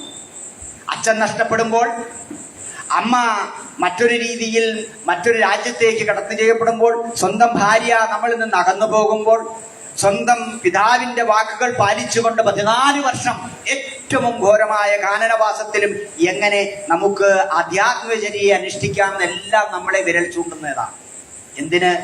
വയനാട്ടിലുണ്ടായ സംഭവത്തെ പോലും കൃത്യമായി രാമായണത്തിൽ വർണ്ണനയുണ്ട്. പ്രകൃതിയുടെ വികൃതി ഉണ്ടാകുമ്പോൾ എങ്ങനെ നമുക്ക് ഒരു വിഷാദഭാവത്തെ, നമ്മളുടെ വിഷമഭാവത്തെ എങ്ങനെ മാറ്റാമെന്ന്. അപ്പം ആത്മാവിനെയും മനസ്സിനെയും ശരീരത്തെയും ഏറ്റവും അധികം ശുദ്ധിയാക്കി വെക്കുവാനും, ഏറ്റവും അധികം ഊർജ്ജദായകമായി നിർത്തുവാനും, ഏറ്റവും അധികം പ്രസാദഭാഗ്യമായി നിർത്തുവാനും, ഏറ്റവും അധികം ശക്തമായി നിർത്തുവാനും കർക്കിടക മാസത്തിൽ പ്രാധാന്യമുണ്ട്.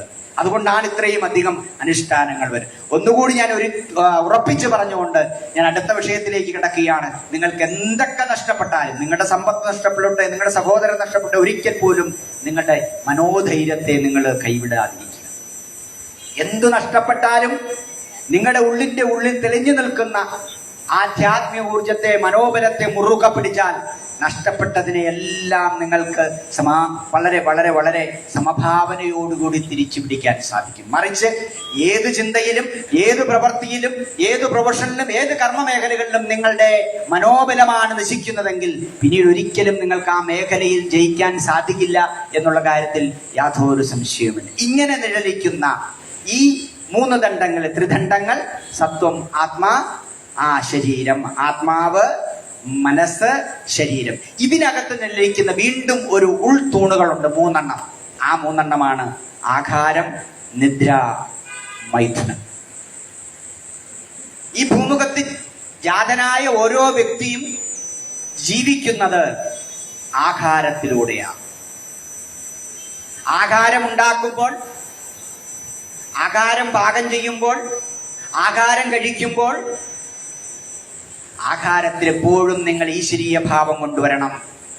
ഇന്ന് നിങ്ങളുടെ കയ്യിൽ മൊബൈൽ ഫോൺ കിട്ടിയതോടുകൂടി നിങ്ങളുടെ ഇടത്തെ കയ്യിൽ മൊബൈലും വലത്തെ കയ്യിൽ ഭക്ഷണവും. നിങ്ങളൊന്ന് ആലോചിച്ചോ, നിങ്ങളുടെ മനസ്സിന് ഒരേ സമയം ഒരു ഇന്ദ്രിയത്തെ മാത്രമേ അറിയാൻ സാധിക്കുകയുള്ളൂ. 5 ഇന്ദ്രിയങ്ങളുണ്ട്. നിങ്ങളുടെ കണ്ണ്, മൂക്ക്, നാക്ക്, ചെവിയെ, അതുപോലെ തന്നെ നിങ്ങളുടെ സ്കിന്ന്, നിങ്ങളുടെ തൊലി. അതിലേതിലെങ്കിലും ഒന്നിനോട് മാത്രമേ മനസ്സിന് ഒരു നിമിഷത്തിൽ ബന്ധം സ്ഥാപിച്ചു നിൽക്കാൻ സാധിക്കത്തുള്ളൂ. നിങ്ങൾ നല്ലപോലെ കേൾക്കുന്നുണ്ടെങ്കിൽ ആ സമയത്ത് നിങ്ങൾക്ക് കാണാൻ സാധിക്കില്ല. നിങ്ങൾക്ക് നല്ലപോലെ കാണാൻ സാധിക്കുന്നുണ്ടെങ്കിൽ ആ സമയത്ത് നിങ്ങൾക്ക് കേൾക്കാൻ സാധിക്കില്ല. നിങ്ങൾ നല്ലപോലെ രുചി അറിയുന്നുണ്ടെങ്കിൽ ആ സമയത്ത് നിങ്ങൾ ഒരാളെ തൊട്ടാൽ നിങ്ങൾ അറിയില്ല. അതായത് ഭാരതീയ മനഃശാസ്ത്രവും ആധുനിക മനഃശാസ്ത്രവും ഒരുപോലെ പറയുന്നു, നമ്മളുടെ ഒരു മനസ്സിന് ഒരു ഇന്ദ്രിയങ്ങളോട് മാത്രമേ ഒരു സമയം സംവേദിക്കുവാൻ സാധിക്കുകയുള്ളൂ. അങ്ങനെയാണെങ്കിൽ മൊബൈലിൽ നല്ല ഒന്നാന്തരം പാട്ട് കേട്ടുകൊണ്ട്, അല്ലെങ്കിൽ ഒന്നാന്തരം പ്രസംഗം കണ്ടുകൊണ്ട്, അല്ലെങ്കിൽ ഒന്നാന്തരം മറ്റു പരിപാടികൾ കണ്ടുകൊണ്ട് നിങ്ങൾ വലത് കൈ കൊണ്ട് ആഹാരം കഴിക്കുന്നുണ്ടെങ്കിൽ നിങ്ങൾ എന്താണ് കഴിക്കുന്നതെന്ന് പോലും പറയാൻ സാധിക്കും. ധാരാളം പഠനങ്ങൾ നടന്നതാണ് യൂറോപ്യൻ രാജ്യങ്ങളിൽ. ഭക്ഷണം അടുത്ത് വെച്ചിട്ട് മറ്റൊരാൾ കഴിച്ചതിന്റെ വേസ്റ്റ് കൊണ്ട് മുന്നേ വെച്ചിട്ട് ബില്ലടിച്ചിട്ട് പോയവർ വരെയുണ്ട്. കാരണം മൊബൈൽ കണ്ടുകൊണ്ടിരുന്നപ്പോൾ താൻ ആഹാരം കഴിച്ചില്ലെന്ന് മറന്നുപോയി. അത്രയധികം സ്വാധീനം. അതുകൊണ്ട് ഒരു കാരണവശാലും മൊബൈൽ കണ്ടുകൊണ്ടും TV കണ്ടുകൊണ്ടും നിങ്ങൾ ഭക്ഷണം കഴിക്കരുത്. പ്രത്യേകിച്ച് സീരിയൽ കണ്ടുകൊണ്ട് ഒരിക്കലും ഭക്ഷണം കഴിക്കരുത്.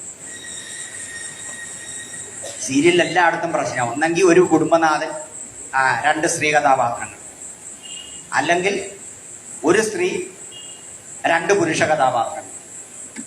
ഇങ്ങനത്തെ കഥാപാത്രങ്ങൾ മാത്രം. അതൊക്കെ കണ്ടു കഴിഞ്ഞാൽ ആഹാരത്തോടു കൂടി അതെല്ലാം പോകും. ഇനി അടുത്തതോ, 5 വീട്ടിൽ കൂടുതൽ, 5 അംഗങ്ങളിൽ കൂടുതലുള്ള ആൾക്കാരൊന്നും കൈപൊക്കിക്കുക. വീട്ടിൽ 5 അംഗങ്ങളിൽ കൂടുതലുള്ള ആൾക്കാർ 1, 2, 3 ഇത്രയുള്ളൂ. ആ വീട്ടില് രാവിലെ കാപ്പി കുടിക്കുമ്പോ എത്ര ഗ്ലാസ് ഉണ്ടാവും? എന്ത് ഗ്ലാസ്സാണ്?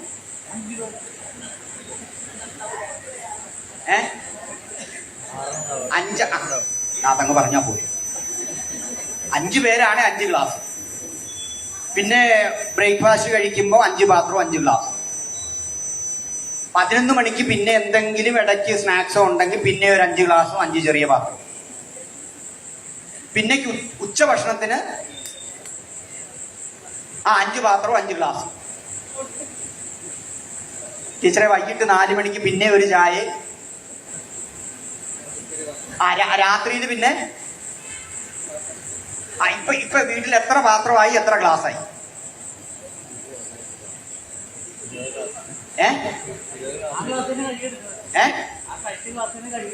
അല്ല, അത് കഴുകാനേലും ഉണ്ടല്ലോ. അവരെന്തേരം കഴിവുന്നുണ്ടെന്ന് ആണുങ്ങൾ അറിയാൻ വേണ്ടിയാണ് ഇത് കൊണ്ടുവരുന്നത്.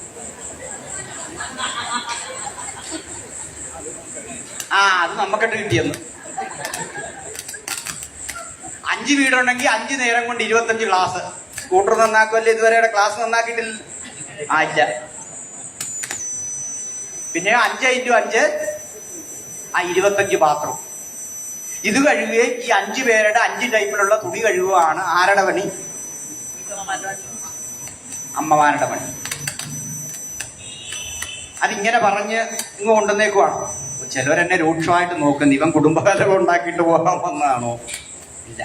നമ്മുടെ കുടുംബത്തിൽ നമ്മുടെ ഒപ്പം ഇറങ്ങുന്ന, നമ്മളോടൊപ്പം ജീവിത വിജയത്തിന് വേണ്ടി തുഴയെറിയുന്ന നമ്മളുടെ സ്ത്രീ കഥാപാത്രങ്ങൾ രാമായണത്തിൽ ഏറ്റവും അധികം ആരാധനയും ഏറ്റവും അധികം സ്ത്രീയുടെ ഭാവവും വരാൻ പാടില്ലാത്ത രീതിയിൽ എടുത്തു കാണിക്കുന്ന കഥാപാത്രങ്ങളുണ്ട്. അതിൽ ഏറ്റവും അധികം ഉയർത്തി നിൽക്കുന്നത് സീതയാണ്. ആ സീതയെ ത്രാണനം ചെയ്യുന്ന, പരിപാലിക്കുന്ന, സന്തോഷത്തോടുകൂടി നിലനിർത്തുന്ന രാമനെയും ജ്യേഷ്ഠത്തിയെ ഈശ്വരതുല്യമായി കാണുന്ന ലക്ഷ്മണനെയും നമുക്ക് നമ്മുടെ ഭവനങ്ങളിൽ കൊണ്ടുവരുവാൻ സാധിക്കണം. അത്രയും അധികം അറിഞ്ഞുള്ള, ആത്മാരാധനയുള്ള, അംഗീകാരം നിറഞ്ഞ, ബഹുമാനമുള്ള ഒരു പവിത്ര ബന്ധം നമ്മളുടെ വ്യക്തിത്വത്തിലും നമ്മുടെ കുടുംബത്തിലും കൊണ്ടുവരുവാൻ സാധിക്കണം. തികച്ചും ഞാനൊരു മനോരോഗ വിദഗ്ധനായതുകൊണ്ട് തന്നെ പറയുകയാണ്, ഞങ്ങൾ നടത്തിയ എല്ലാ പഠനങ്ങളിലും ഭാരതത്തിലെ, നല്ല കേരളത്തിലെ സ്ത്രീകൾ ഏറ്റവും അധികം വിഷാദരോഗത്തിലേക്ക് പോകുവാൻ കാരണം അടുക്കളയിലെയും അതുപോലെ തന്നെ പുരുഷന് സമാനമായ മറ്റൊരു ഓഫീസിലും അതിനുശേഷം കുട്ടികളുടെ പ്രശ്നങ്ങളും എല്ലാം ഏറ്റവും അധികം മനസ്സുകൊണ്ടും കർമ്മം കൊണ്ടും അതുപോലെ തന്നെ വാക്കുകൾ കൊണ്ടും ഒരു സ്ത്രീ ഏറ്റെടുക്കുമ്പോൾ അവർ മെനോപോസ് എന്ന അഥവാ അവരുടെ മെനസസ് നിൽക്കുന്ന ഘട്ടത്തിലേക്ക് അവരേറ്റവും അധികം ആരോഗ്യം ക്ഷയിക്കുന്ന തലത്തിലേക്ക് മാറ്റുവാൻ ഒരു പുരുഷനും സമ്മതിക്കരുത്. സ്വന്തം മകളുടെ, സ്വന്തം ഭാര്യയുടെ, സ്വന്തം അമ്മയുടെ ആരോഗ്യത്തെയും അവരുടെ മാനസിക ബലത്തെയും തനിക്ക് സമാനമായി കാത്തു സൂക്ഷിക്കുന്ന രാമനെ വേണം നിങ്ങളിൽ കാണാൻ. എങ്കിൽ മാത്രമേ രാമായണ മാസത്തിൽ നിങ്ങൾ ഇതുപോലെ സത്സംഗങ്ങൾ നടത്തിയിട്ട് കാര്യമുള്ളൂ. അതേപോലെ തന്നെ സ്ത്രീ കഥാപാത്രങ്ങളിൽ എപ്പോഴും മറ്റുള്ളവരെ കുറ്റം പറയുകയും തനിക്ക് നൽകിയ വാക്ക് ഏറ്റവും കൃത്യമായ സമയത്ത് ഒരു രാജ്യത്തെയും ഏറ്റവും നല്ല ഭരണാധികാരിയെയും ഇല്ലാതാക്കാൻ തലത്തിലേക്ക് ഒരു സ്ത്രീ ഒരിക്കലും കൊണ്ടുവരുവാൻ പാടില്ല. അതാണ് മാനസിക കഥാപാത്രങ്ങൾ. ആഹാരം, ഉറക്കം, രതി, ഇത് മൂന്നിനെയും ഒരേ പില്ലർ പോലെ, മൂന്ന് തൂണുകൾ പോലെ നിർത്തിക്കൊണ്ട് കൃത്യമായി നിങ്ങൾ ഒരു 10 മണിക്ക് ശേഷം നിങ്ങൾ ഉറങ്ങാതിരിക്കാൻ പാടില്ല. കാരണം നിങ്ങളുടെ തലച്ചോറ് നിങ്ങളോട് പറയും ഉറങ്ങ് ഉറങ്ങ് ഉറങ്ങ്. കാരണം ഉറങ്ങാനുള്ള ഏറ്റവും അധികം ഹോർമോണുകൾ തലച്ചോറുണ്ടാക്കുന്നത് ഏത് സമയത്താണ്? ഈ സമയത്താണ്. നിങ്ങൾ തിരിച്ചങ്ങോട്ടൊരു കമാൻഡ് കൊടുക്കും, പറ്റത്തില്ല, എനിക്ക് ആ സീരിയൽ 2 മിസ്സായിട്ടുണ്ട്, അത് പുനഃസംപ്രേഷണം വരുന്നുണ്ട്, അത് കാണണം. വിദേശത്തുള്ള എൻ്റെ കുഞ്ഞ് വീഡിയോ കോളിന് വിളിക്കുന്നത് ആ സമയത്താണ്, എനിക്കത് കാണണം. അതൊന്നും തലച്ചോറിനറിയില്ല. ഒരു 10 മാസം അടുപ്പിച്ചങ്ങ് പറയും നീ ഉറങ്ങ് ഉറങ്ങ് ഉറങ്ങുന്നു. പിന്നെ പുള്ളിയുടെ പണിക്ക് പോകും. പിന്നെ നിങ്ങൾ എൻ്റെ അടുക്ക വരും, ഉറക്കമില്ല എന്ന്. എന്താണ് നിങ്ങൾക്ക് ആദ്യം വേണ്ടത്? നമ്മളുടെ ശരീരത്തിനും നമ്മളുടെ മനസ്സിനും നമ്മളുടെ ബുദ്ധിയും നമ്മളുടെ മനസ്സും നൽകുന്ന സൂചനകൾ അല്ലേ? അത് ഏറ്റവും നല്ല ഉദാഹരണം എന്താണെന്ന് അറിയാമോ? നിങ്ങൾ ഒരു 2 മണിക്കൂർ കഴിഞ്ഞ് യാത്ര ചെയ്യാൻ പോകുക. കേരളത്തിലൊരു KSRTC ബസ്സിൽ പോണേക്കരയിൽ നിന്നും നേരെ ട്രിവാൻഡ്രത്തേക്ക് പോകും. നിങ്ങളുടെ അറിവില്ലായ്മ കൊണ്ട് നിങ്ങൾ എന്നെ കാണിച്ചു ഒരു 5 ഗ്ലാസ് വെള്ളം കുടിച്ചിട്ടാണ് ബസ്സിൽ കയറിയത്. ആലപ്പുഴ കഴിഞ്ഞപ്പോഴത്തേനും തലച്ചോറ് പറഞ്ഞു നടക്കുകയല്ല. ഓരോരുത്തർ ചിരിക്കാൻ തുടങ്ങി. ഞാനൊന്നും പറഞ്ഞില്ല. തലച്ചോറ് പറയുക എന്താ? മൂത്രം ഒഴിച്ചേ പറ്റൂ. നിങ്ങൾ തിരിച്ചങ്ങോട്ട് ചോദിക്കും KSRTC ബസ്സേലോ? ഇത് കയറുന്ന ഒരു സ്റ്റാൻഡിൽ പോലും എനിക്ക് മനസ്സ് തുറന്നൊന്ന് മൂത്രമൊഴിക്കാനുള്ള അവസ്ഥ ഉണ്ടാവത്തില്ല. അപ്പൊ എന്ത് ചെയ്യും? നിങ്ങളുടെ തലച്ചോറും നിങ്ങളുടെ മൂത്രാശയവും തമ്മിൽ നടക്കുന്ന ഒരു വാദപ്രതിവാദം ഉണ്ടല്ലോ, ഒഴിച്ചേ പറ്റൂ, പറ്റത്തില്ല. ഈ വഴക്കാണ് ഏറ്റവും വലിയ പ്രശ്നത്തിന് കാരണം.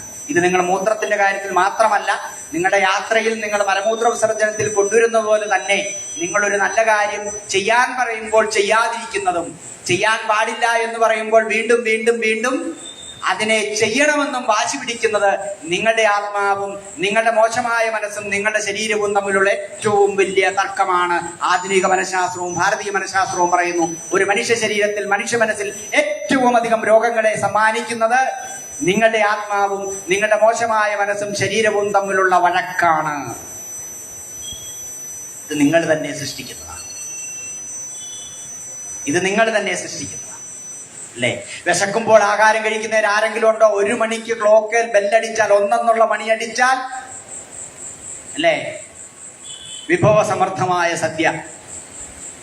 രാവിലെ കുഞ്ഞിന്റെ പിറന്നാളായിക്കൊണ്ട് 1 തരം ബിരിയാണി അടിച്ച് ആ കഴി 1ന്റെ ബെല്ലടിക്കുമ്പോഴും വയറിൽ നിന്ന് വരുന്ന ആ ഏമ്പൊക്കത്തിൽ ആ ബിരിയാണിയുടെ സ്മെല്ലുണ്ട്, അതവിടെ നിൽക്കട, ഞാൻ അടുത്ത ഭക്ഷണം ഇടാൻ. അതായത് നമ്മളുടെ ആമാശയത്തിൽ നിന്ന് ഉദ്ഗാരമായി വരുന്ന ആ ആഹാരം ദഹിച്ചുവെന്ന് സൂചനയുള്ളപ്പോൾ മാത്രമേ നമ്മുടെ പൂർവികർ മുമ്പ് ആഹാരം കഴിക്കുകയുള്ളായിരുന്നു.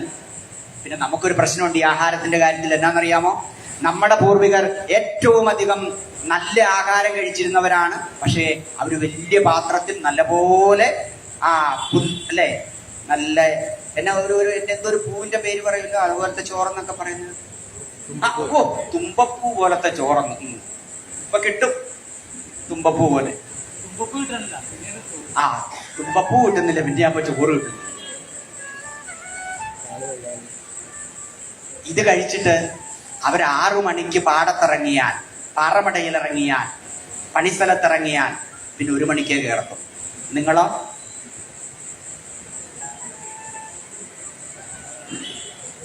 ഒരു പണിയില്ലേ. അപ്പൊ നമ്മൾ അവരുടെ ആഹാരശൈലി എല്ലാം മാറ്റണം.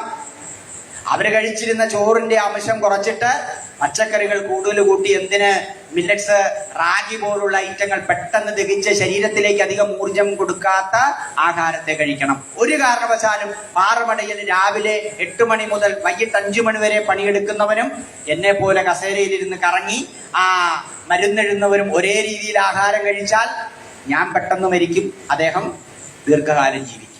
കാരണം നിങ്ങളുടെ ശരീരത്തിൽ നിന്ന് എന്തേരെ ഊർജമാണോ വിഘടിച്ചു പോകുന്നത്, അത്ര മാത്രമേ നിങ്ങൾ ആഹാരം കൊണ്ട് നിങ്ങളുടെ വയറിനെ നിറയ്ക്കാൻ പാടുള്ളൂ. നിങ്ങളുടെ പ്രവൃത്തി കൊണ്ട്, നിങ്ങളുടെ ചിന്ത കൊണ്ട്, നിങ്ങളുടെ നടത്തം കൊണ്ട്, നിങ്ങളുടെ ദൈനംദിന ജീവിതത്തിൽ എത്രയധികം ഊർജമാണോ നിങ്ങളുടെ ശരീരത്തിൽ നിന്ന് വിഘടിച്ചു പോകുന്നത്, അത്ര മാത്രമേ കഴിക്കാൻ പാടുള്ളൂ. അല്ലെങ്കിൽ കഴിച്ചു കഴിഞ്ഞാൽ ചിലവർക്ക് ഇവിടെ ഇങ്ങനെ വരും, ചിലവർക്ക് ഇവിടെ വരും, ചിലവർക്ക് ഇവിടെ വരും, ചിലവർക്ക് ബ്രെയിനിനകത്ത് വരും. അത് വരുന്ന മുഴയനുസരിച്ച് ആകെപ്പാടെ പ്രശ്നമാകും. വേറെ ആരും കൊടുത്തതല്ല, നിങ്ങൾ തന്നെ കൊടുത്തതാ. അപ്പൊ എന്ത് വേണം? ആഹാരം ഒരിക്കലും നിങ്ങളെ നിയന്ത്രിക്കാൻ പാടില്ല. അല്പം കൂടി ആഴത്തിൽ നിന്ന് ഞാൻ പറയാം. നിങ്ങളുടെ നാവിനെ ഒരാളെ സന്തോഷിപ്പിക്കുവാൻ വേണ്ടി മാത്രം നിങ്ങളുടെ ശരീരത്തിലെ ബാക്കി മുഴുവൻ അവയവങ്ങളെയും നിങ്ങൾ ദുഃഖത്തിലാഴ്ത്തുകയാണ്. രുചി അറിഞ്ഞ് അല്ലേ? ഗുരു പറഞ്ഞത് ആ ശവക്കറി വേണ്ടേ വേണ്ടെന്ന അല്ലേ? പലരും എടുത്ത് വെളി വെച്ചിട്ട് വന്നിട്ടുണ്ട് ശവക്കറി. ഇനി വൈകിട്ട് പോയി ചൂടാക്കിയിട്ട് വേണം കഴിക്കാൻ. കാര്യം കർക്കിടക മാസമൊക്കെയാ. ശിവൻ പോയാൽ അതും ശവമാ അല്ലേ? ഗുരു അതിൽ ആഴത്തിലങ്ങ് പിടിക്കുക. പക്ഷെ നിങ്ങളുടെ ശരീരത്തിന്, നിങ്ങളുടെ മനസ്സിന് മാംസാഹാരങ്ങൾ കഴിച്ചാൽ ഊർജം വരണ്ടേ അത്രയും ജോലിയുള്ള ശരീരമാണെങ്കിൽ, മനസ്സാണെങ്കിൽ ഒരിക്കലും ഒരു പ്രശ്നവുമില്ല, ആഹാരം കഴിക്കാം, ഒരു പ്രശ്നവുമില്ല. അതെല്ലാം വളരെ കൃത്യമായി പറയുന്നുണ്ട്.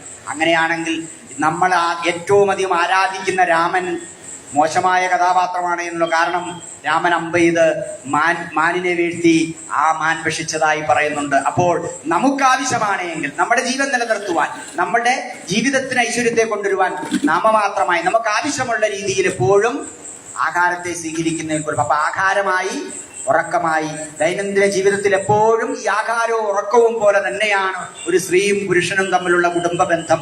അതും യാതൊരു കാരണവശാലും മാറ്റിവെക്കുവാൻ പാടില്ല. നിങ്ങളുടെ കറപ്പറയിൽ നല്ല കഥയും, അതായത് നല്ല സ്റ്റോറിയും, നല്ല ഉറക്കവും, നല്ല സെക്സും, ഇത് കർക്കിടക മാസവും ഗുരുവിന്റെ സന്നിധിയുമായുണ്ട്. പക്ഷെ ഗുരു അതിനെ വളരെ വ്യക്തമായിട്ട് പറയുന്നുണ്ട് കേട്ടോ. നാരിമാർക്കിന്നുതൻ പ്രാണനാഥ പൂജ ലഭിക്കയിൽ ദേവലോകത്തിലും മേലാം ശ്രേയസന്ധു ലഭിച്ചിടാൻ.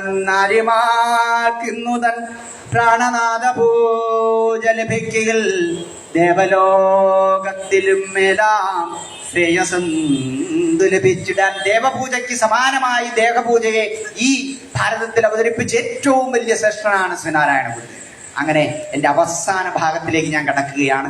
ഇനിയും നമ്മൾ രാമായണത്തിലെ കഥാപാത്രങ്ങളിലൂടെ നമ്മൾ ഏറ്റവും തിരിച്ചറിയേണ്ട ഒരു 8 കാര്യങ്ങളുണ്ട്. അത് വളരെ പെട്ടെന്ന് പറഞ്ഞുകൊണ്ട് ഞാൻ അവസാനിപ്പിച്ചുകൊള്ളാം. ഇതിനിടയ്ക്ക് നിങ്ങൾ ഉദ്ദേശിച്ചു വന്ന എന്തെങ്കിലും കിട്ടാത്തതുണ്ടെങ്കിൽ നിങ്ങൾ ചോദിക്കണം കേട്ടോ. ഈ ക്ലാസ് എടുക്കുന്നവർക്ക് ഒരു പ്രശ്നമുണ്ട്, അവരുദ്ദേശിക്കുന്ന മാത്രമേ പറയത്തുള്ളൂ. നിങ്ങൾ ഉദ്ദേശിക്കുന്ന കിട്ടണമെങ്കിൽ നിങ്ങൾ ചോദ്യം ചോദിക്കണം. അപ്പൊ ഞാൻ പിന്നോട്ട് പോവാ. നമ്മൾ കണ്ട മനസ്സിനെ നമ്മൾ 8 ഭാഗങ്ങളായിട്ട് അങ്ങ് തിരിക്കാൻ. മനസ്സിന്റെ ചിന്ത, ബുദ്ധി, അറിവ്, ഓർമ്മ, ഭക്തി, ശീലം, പ്രവൃത്തി, ആചാരം. ഏതൊക്കെയാണ് 8? 1 നമ്മുടെ ചിന്ത. മനുഷ്യൻ ചിന്തയുടെ സന്താനമാണെന്ന് പറഞ്ഞത് ആര്? ലോകമറിയപ്പെടുന്ന ഏറ്റവും വലിയ മനഃശാസ്ത്രജ്ഞൻ. ലോക മനഃശാസ്ത്രജ്ഞന്മാരും ലോക മനോരോഗ വിദഗ്ധന്മാരും ഒരു വിദേശ യൂണിവേഴ്സിറ്റിയിൽ അവരുടെ സമ്മേളനം തുടങ്ങിയപ്പോൾ ആ മഹാമനഃശാസ്ത്രജ്ഞന്റെ മുന്നിൽ ആ ഫോട്ടോ വെച്ച് 5 തിരിയിട്ട വിളക്ക് കത്തിച്ചുകൊണ്ടാണ് ലോക മനോരോഗ വിദഗ്ധന്മാരുടെയും ലോക മനഃശാസ്ത്രജ്ഞന്മാരുടെയും സമ്മേളനം ആരംഭിച്ചത്. അങ്ങനെയാണെങ്കിൽ ആ മനോരോഗ വിദഗ്ധൻ, ആ മനഃശാസ്ത്രജ്ഞൻ ആര്?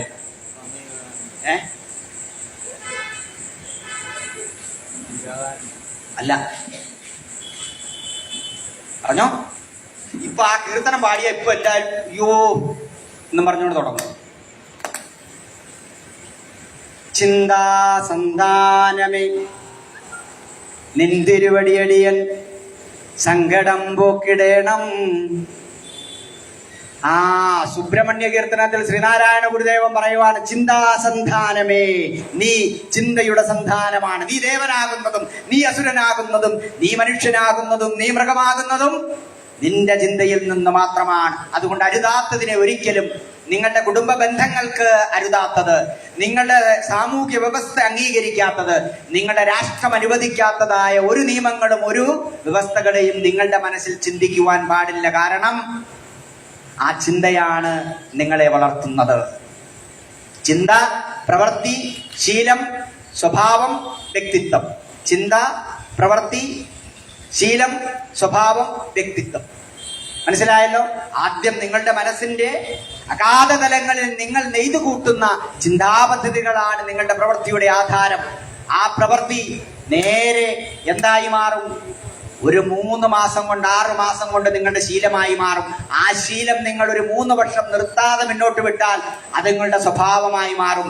നിങ്ങളുടെ ജീവിത പങ്കാളിയോട്, നിങ്ങളുടെ സമുദായാംഗങ്ങളോട്, നിങ്ങളുടെ അധികാരികളോട്, നിങ്ങളോടൊപ്പം ജോലി ചെയ്യുന്നവരോട് നിങ്ങൾ തുറന്നു കാണിക്കുന്ന നിങ്ങളുടെ സ്വയമായ ഭാവം സ്വഭാവമായി മാറും. അവസാനം അത് വ്യക്തിത്വമായി മാറും. പിന്നെ ഒരിക്കലും അത് മാറത്തില്ല. അപ്പൊ സൂക്ഷിക്കുക നിങ്ങളുടെ ചിന്തനയെ. അത് നിങ്ങൾക്ക് മാത്രമേ പറയത്തുള്ളൂ. നിങ്ങൾ എന്തിനെ കുറിച്ചാണ് തെറ്റായി ചിന്തിക്കുന്നത്, നിങ്ങൾ എന്തിനെ കുറിച്ചാണ് നന്നായി ചിന്തിക്കുന്നത്. അതുകൊണ്ട് നന്നായ ശരിയായ ചിന്തയെ മാത്രം, ഞാൻ പറഞ്ഞ 5 സെന്റ് സ്ഥലത്ത് നല്ല നല്ല നെല്ലുകൾ മാത്രം വിതയ്ക്കുക. നിങ്ങൾ ആഗ്രഹിക്കുന്ന നെല്ല് ആഗ്രഹിക്കുന്ന സമയത്ത് വിതയ്ക്കുക. അത് ശരിയായി വളർന്നുകൊള്ളുകയുള്ളൂ, യാതൊരു പ്രശ്നമില്ല. അപ്പം അരുതാത്തതിനെ ചിന്തിക്കാതിരിക്കുക, അരുതാത്തതിനെ സങ്കല്പിക്കാതിരിക്കുക. നിങ്ങളുടെ ബുദ്ധിയെ സസൂക്ഷ്മം നിരീക്ഷിക്കുക. നിങ്ങളുടെ കയ്യിലുള്ള മൊബൈലും നിങ്ങളുടെ സമീപവാസിയും ഒക്കെ തെറ്റായ രീതിയിലേക്ക് നിങ്ങളെ അടുപ്പിക്കുവാൻ ശ്രമിക്കും, ചെയ്യുവാൻ ശ്രമിക്കും. വളരെ നിശ്ചയബുദ്ധിയോടുകൂടി പറയണം, ഇല്ല, ഞാനിത് ചെയ്യില്ല. അതായത് നിങ്ങളോടും നിങ്ങളുടെ സുഹൃത്തുക്കളോടും നിങ്ങളുടെ നിയമവ്യവസ്ഥയോടടക്കം നിങ്ങൾക്ക് ശക്തമായി നോ പറയാനുള്ള ധൈര്യം വേണം. അല്ലെ, നിങ്ങൾ ഈ നാട്ടിലേക്ക് വന്നപ്പം 3 മണിക്ക് എഴുന്നേറ്റ് കുളിച്ചിട്ട് ആൾക്കാർക്കെല്ലാം ആ കുടുംബാംഗങ്ങൾക്ക് മുഴുവൻ ആഹാരം ഉണ്ടാക്കിയിട്ട് നീ ഓഫീസിൽ പോകണമെന്ന് പറഞ്ഞപ്പോ ആദ്യം ഇതിൽ തന്നെ നടക്കില്ല, എന്നിൽ നിന്നത് പ്രതീക്ഷിക്കണ്ട എന്ന് നോ പറയാൻ നിങ്ങൾക്ക് സാധിച്ചില്ല. അല്ലേ? നിങ്ങളെ കൊണ്ട് ഒരിക്കലും സാധിക്കാത്ത ഒരു കാര്യം മറ്റൊരു വ്യക്തി നിങ്ങളോട് ആവശ്യപ്പെടുമ്പോൾ ശക്തമായി ഞാനിത് കൂട്ടിയാൽ കൂടില്ല, എനിക്കിത് സാധിക്കാത്തതാണെന്ന് നിങ്ങൾക്ക് നോ പറയാൻ സാധിക്കുന്നില്ല. അപ്പോൾ ഒരു വ്യക്തിയുടെ മനസ്സിൽ, ഒരു വ്യക്തിയുടെ ബുദ്ധിയിൽ നോ പറയേണ്ട സമയത്ത് നോ പറയാത്തത് കൊണ്ട് എത്രയധികം യുദ്ധങ്ങളും എത്രയധികം കലാപങ്ങളും പൊട്ടിപ്പുറപ്പെട്ടുണ്ടെന്ന് നിങ്ങൾക്ക് ചരിത്രം പരിശോധിച്ചാൽ അറിയാം. അതുകൊണ്ട് ജീവിത പങ്കാളിയോടും മകനോടും മകളോടും, എന്തിന് ഭർത്താവിന്റെ അമ്മയോടും ഭാര്യയുടെ അമ്മയോടും നോ ശക്തമായി പറയാൻ പഠിക്കണം. അതേ ഭാഷയിൽ യെസ്സും പറയാൻ പഠിക്കണം. ഇതിൽ മാത്രമേ നമുക്ക് ശക്തമായ കഥാപാത്രമായി, അല്ലേ? രാമൻ സീതയെ കണ്ടെത്തുവാൻ ആ തലവനോട് പറഞ്ഞിട്ട് ആഴ്ചകൾ കൊണ്ട് അദ്ദേഹം മറന്നു കഴിഞ്ഞപ്പോൾ വധശിക്ഷ നടപ്പാക്കുമെന്നുള്ള ഭാവം വന്നപ്പോൾ വാനരപ്പടയെ മുഴുവൻ സീതയെ കണ്ടെത്തുവാൻ വേണ്ടി നിയോഗിച്ചു. അതായത് കൃത്യമായി താക്കീത് നൽകുവാനും കൃത്യമായി നോ പറയുവാനും കൃത്യമായി അതിർവരമ്പുകൾ ഉണ്ടാക്കുവാനും നമ്മളുടെ ബുദ്ധിക്ക് കഴിയണം. അതാണ് ഒരു ശ്രേഷ്ഠ വ്യക്തി എന്ന് നിങ്ങൾ നിന്നിരിക്കുന്നത്. അപ്പൊ മനസ്സായി ബുദ്ധിയായി നിങ്ങൾ ഏറ്റവും അധികം, നിങ്ങൾക്ക് ഒരു നേരം ആഹാരം കഴിച്ചില്ലെങ്കിലും, ഒരു ദിവസം ആഹാരം കഴിച്ചില്ലെങ്കിലും, ഒരു ഡോക്ടർ എന്ന രീതിയിൽ നിങ്ങൾക്കൊന്നും സംഭവിക്കാൻ പാടില്ല. പക്ഷേ നിങ്ങൾ നിങ്ങളെക്കുറിച്ചും നിങ്ങളുടെ ചേർന്ന് നിൽക്കുന്നവരെ കുറിച്ചുമുള്ള ഒരു നല്ല അറിവ് ഒരു ദിവസം സമ്പാദിക്കുന്നില്ല എങ്കിൽ നിങ്ങളും മൃഗസമാനരാണ്. ഗുരു അക്ഷരാർത്ഥത്തിൽ പറയുകയാണ്, 2 കാലിൽ നടക്കുന്ന മൃഗങ്ങളെ മനുഷ്യനാക്കി തീർക്കുന്നത് അറിവാണ്. 2 കാലിൽ നടക്കുന്ന മൃഗത്തെ മനുഷ്യനായി ഉണർത്തുന്നത്, ഉയർത്തുന്നത് അറിവാണ്. അതുകൊണ്ട് നല്ല അറിവിനെ, ഇന്ന് അറിവ് എന്ന് പറയുമ്പോൾ അല്പവും കൂടി ആഴത്തിൽ പഠിക്കണം. നിങ്ങളുടെ കയ്യിലിരിക്കുന്ന മൊബൈലിലും നിങ്ങൾ വായിക്കുന്ന ഗ്രന്ഥങ്ങളിലുമെല്ലാം നിങ്ങളെ തെറ്റായ രീതിയിലേക്ക്, തെറ്റായ ഭാഗത്തേക്ക്, തെറ്റായ പന്ഥാവിലേക്ക് നയിക്കുവാൻ സാധ്യതയുള്ളതുണ്ട്. അതുകൊണ്ട് അതിനെ തിരിച്ചറിഞ്ഞുകൊണ്ട് നേരായ അറിവിലൂടെ മാത്രം പോവുക. നിങ്ങളെയും നിങ്ങൾ അറിയേണ്ട വ്യവസ്ഥയെയും നിങ്ങൾ നിഴലിക്കുന്ന സാഹചര്യത്തെക്കുറിച്ച് നിങ്ങൾ എത്രയധികം പഠിക്കുന്നുവോ അത്രയധികം പഠിക്കുന്ന വ്യക്തിയായി നിങ്ങൾക്ക് നിഴലിക്കാൻ സാധിക്കും. നിങ്ങളുടെ ഓർമ്മയിൽ ഒരിക്കൽ പോലും നിങ്ങളെ നോവിക്കുന്ന നൊമ്പരങ്ങളെ കൊണ്ടു നടത്താതിരിക്കും. നിങ്ങളുടെ ഓർമ്മയിൽ കഴിഞ്ഞ കാലത്തിലെ നിങ്ങളുടെ വൈഭവങ്ങളെ മാത്രം നിറയ്ക്കുക. അല്ലെ, നല്ലതല്ലൊരുവൻ ചെയ്ത നല്ല കാര്യം മറപ്പത്, നല്ലതല്ലാത്തതുടനെ മറന്നിടുന്നതുത്തമം. നമ്മൾ തന്നെയും നമ്മളോടും മറ്റുള്ളവർ ചെയ്ത നന്മയെ മാത്രം, അതാണ് ആ ഉഴുതിട്ട പാഠത്തിൽ നമ്മൾ സൂക്ഷിക്കേണ്ട വിത്തുകളെ, വിതയ്ക്കേണ്ട വിത്തുകളെ ഗുരു വളരെ വളരെ അക്ഷരാർത്ഥത്തിൽ എടുത്തു കാണിക്കുകയാണ്. നിങ്ങളുടെ ഓർമ്മയിൽ എപ്പോഴും നിങ്ങളുടെ ഉയർച്ചയെ മാത്രമേ കൊണ്ടുവരുവാൻ പാടുള്ളൂ. നിങ്ങളോട് മറ്റെന്തവർ എന്തെങ്കിലും ചെയ്തിട്ടുണ്ടെങ്കിൽ, കാലവർഷം എന്തെങ്കിലും ചെയ്തിട്ടുണ്ടെങ്കിൽ, കാലഘട്ടം എന്തെങ്കിലും ചെയ്തിട്ടുണ്ടെങ്കിൽ ഒരിക്കലും അതിനെ ഓർക്കേണ്ട കാര്യമില്ല. കാരണം നടന്നുപോയ കാര്യത്തെക്കുറിച്ച് ഇപ്പോൾ നിങ്ങൾ ഓർത്ത് സമയം വ്യർത്ഥമാക്കുന്നതല്ലാതെ അതുകൊണ്ടൊരു പ്രയോജനവുമില്ല. അതുകൊണ്ട് നിങ്ങളുടെ മനസ്സും നിങ്ങളുടെ ശരീരവും തളരുന്നു. അതുകൊണ്ട് ആത്മപരിശോധന നടത്തുക, നിങ്ങളുടെ ഓർമ്മയെ, നിങ്ങളുടെ ഓർമ്മയുടെ ശ്രീഗോപുരങ്ങളെ. അടുത്തത് ഭക്തിയാണ്. അറിവില്ലാത്ത ഭക്തി എപ്പോഴും പ്രശ്നത്തെ ഉണ്ടാകും. ഒരു ഹിന്ദി സിനിമയിൽ വലിയൊരു ഘോഷയാത്ര നടക്കുകയാണ്. ആ ഘോഷയാത്രയിൽ ഇടയ്ക്ക് ഒരു കൊച്ച് അമ്മയുടെ കയ്യിലിരുന്ന് അല്പം മലത്തെ വിസർജിക്കും. ഈ ആളെന്ത് ചെയ്യുന്ന, അമ്മ എന്ത് ചെയ്യുമെന്നറിയാമോ?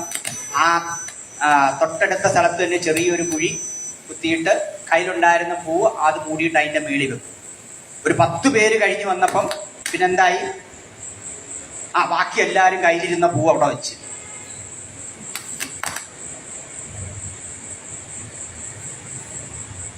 അപ്പം അറിഞ്ഞുകൊണ്ട് മാത്രമേ ഭക്തിയിലേക്ക് വരാൻ പാടുള്ളൂ. ഞാൻ ആരാധിക്കുന്ന, തന്റെ ഭക്തിയെ പൂർത്തിയായി നൽകുന്ന, സമഭാവനയോടുകൂടി നൽകുന്ന ഈശ്വര അവതാര പുരുഷൻ നിറഞ്ഞ ചൈതന്യമാണോ? അത് നമുക്ക് അറിഞ്ഞാൽ മാത്രമേ, പഠിച്ചാൽ മാത്രമേ മനസ്സിലാകുകയുള്ളൂ.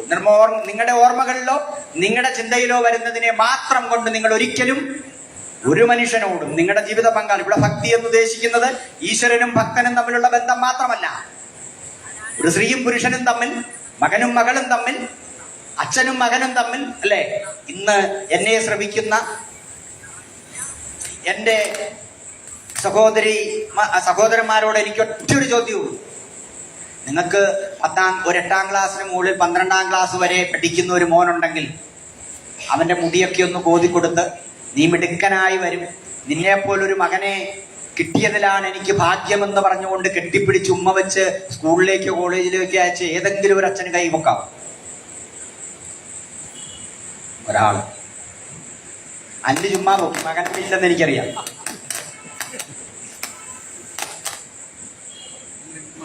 ഇല്ല.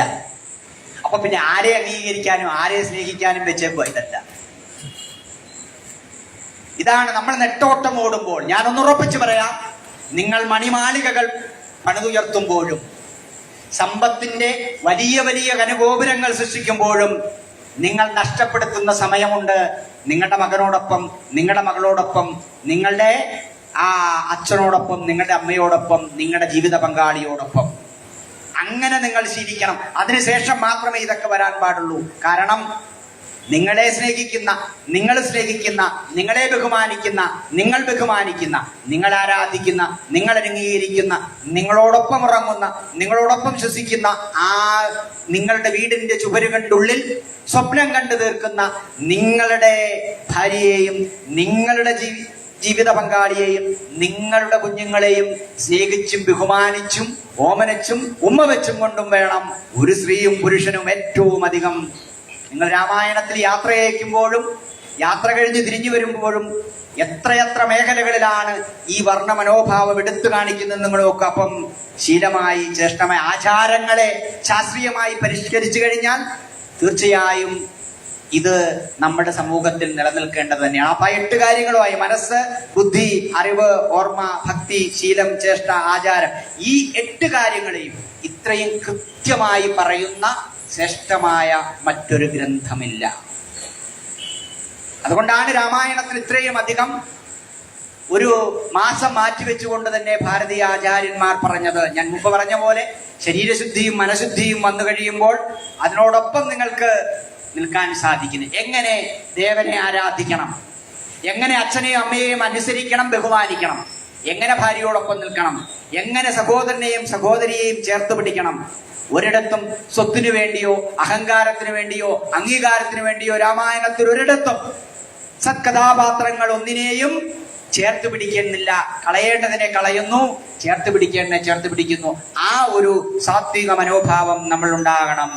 രാമനെന്ന ആ വൈഭവത്തെ, ലക്ഷ്മണൻ എന്ന കഥാപാത്രത്തെ, അതുപോലെ ശ്രീ കഥാപാത്രങ്ങളിൽ വരുന്ന സീതയുമൊക്കെ നമ്മുടെ ജീവിതത്തിൽ പ്രതിഫലിപ്പിക്കുമ്പോഴാണ് നമുക്ക് ഏറ്റവും അധികം രാമായണത്തിലൂടെ ജീവിക്കാൻ സാധിക്കും.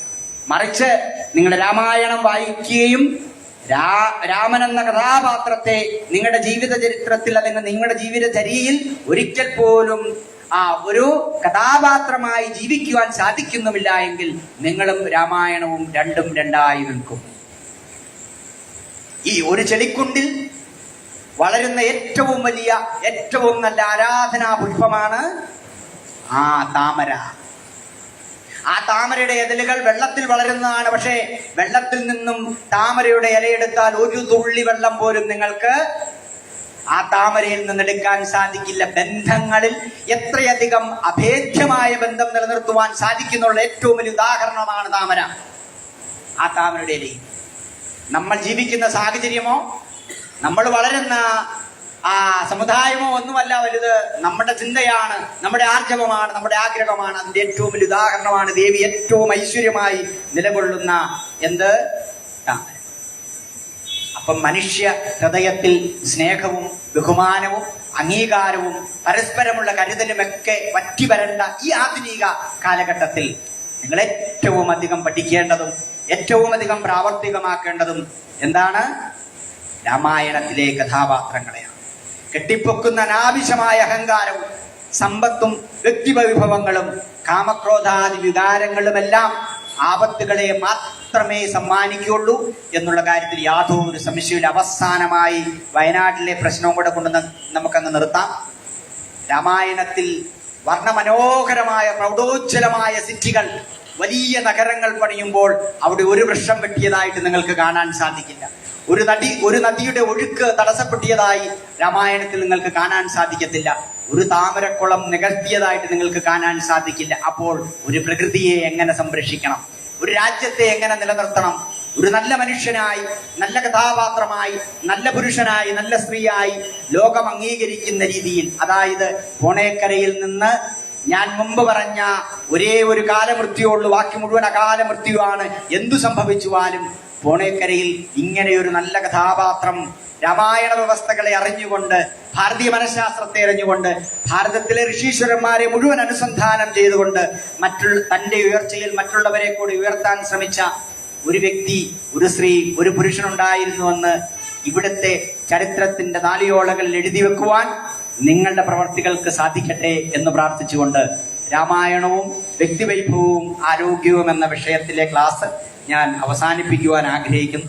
ഞാൻ മുമ്പ് സൂചിപ്പിച്ച പോലെ ഞാൻ ഉദ്ദേശിച്ച കാര്യങ്ങൾ പറഞ്ഞു. തീർച്ചയായും നിങ്ങൾ ആഗ്രഹിച്ച എന്തെങ്കിലും ഉണ്ടെങ്കിൽ അത് നിങ്ങൾക്ക് ചോദിക്കാം, ഇല്ലെങ്കിൽ നമുക്ക് ക്ലാസ് അവസാനിപ്പിക്കാം.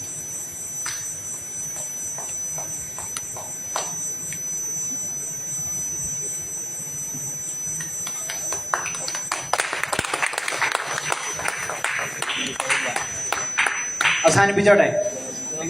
എല്ലാരും ഒന്ന് എഴുന്നേറ്റേ.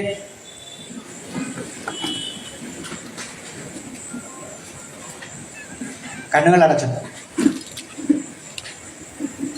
എന്നിട്ട് കൈകൂപ്പി നിങ്ങളുടെ ഹൃദയത്തിലേക്ക് ചേർത്ത് പിടിക്കുക.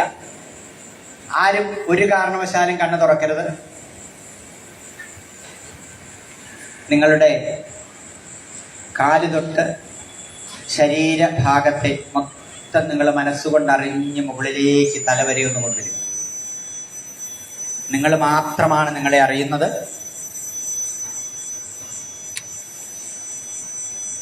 നിങ്ങളുടെ കാല്, നിങ്ങളുടെ മുട്ടുകൾ, നിങ്ങളുടെ വയറ്, നിങ്ങളുടെ ചെസ്റ്റ്, നിങ്ങളുടെ കഴുത്ത്, നിങ്ങളുടെ തല മുഴുവൻ, ശരീരത്തിലെ എല്ലാ അവയവങ്ങളെയും, ഹൃദയമടക്കമുള്ള എല്ലാ അവയവങ്ങളെയും നിങ്ങൾ മനസ്സിൽ നല്ലപോലെ സങ്കല്പിക്കുക.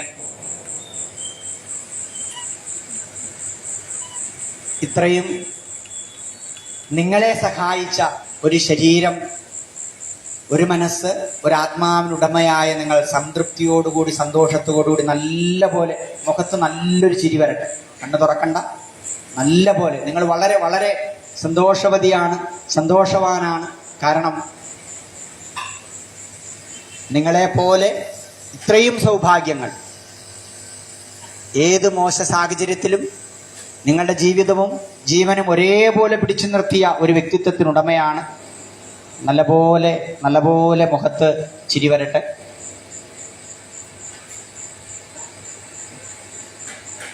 ഓ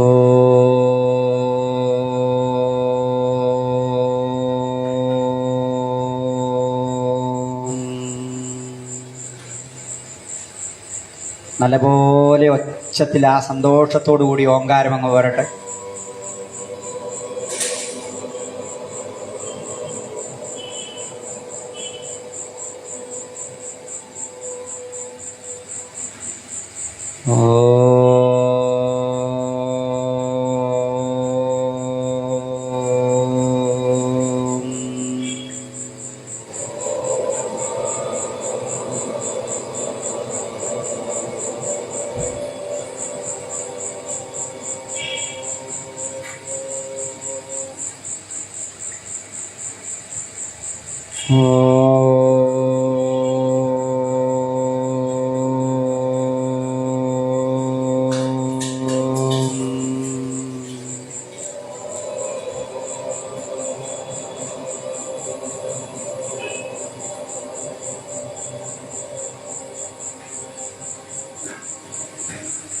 ശ്രദ്ധ നിങ്ങളുടെ ശ്വാസത്തിലേക്ക് വരട്ടെ.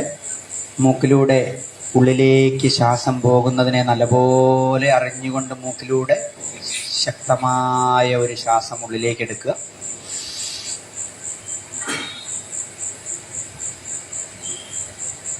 സാവധാനം അതിനെ വെളിയിലേക്ക് വിടുക.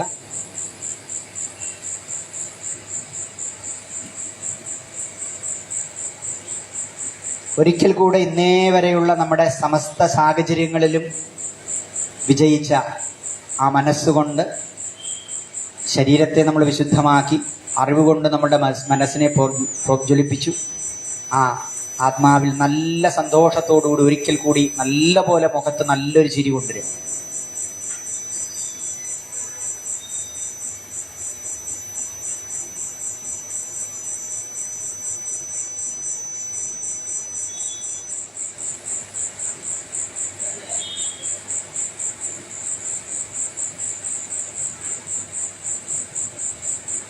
കണ്ണുകൾ തുറക്കാം. ക്ലാസിന്റെ ഇഷ്ടപ്പെടലനുസരിച്ച് കൈയടിച്ചിട്ട് നിങ്ങൾക്ക് ഇരിക്കാം.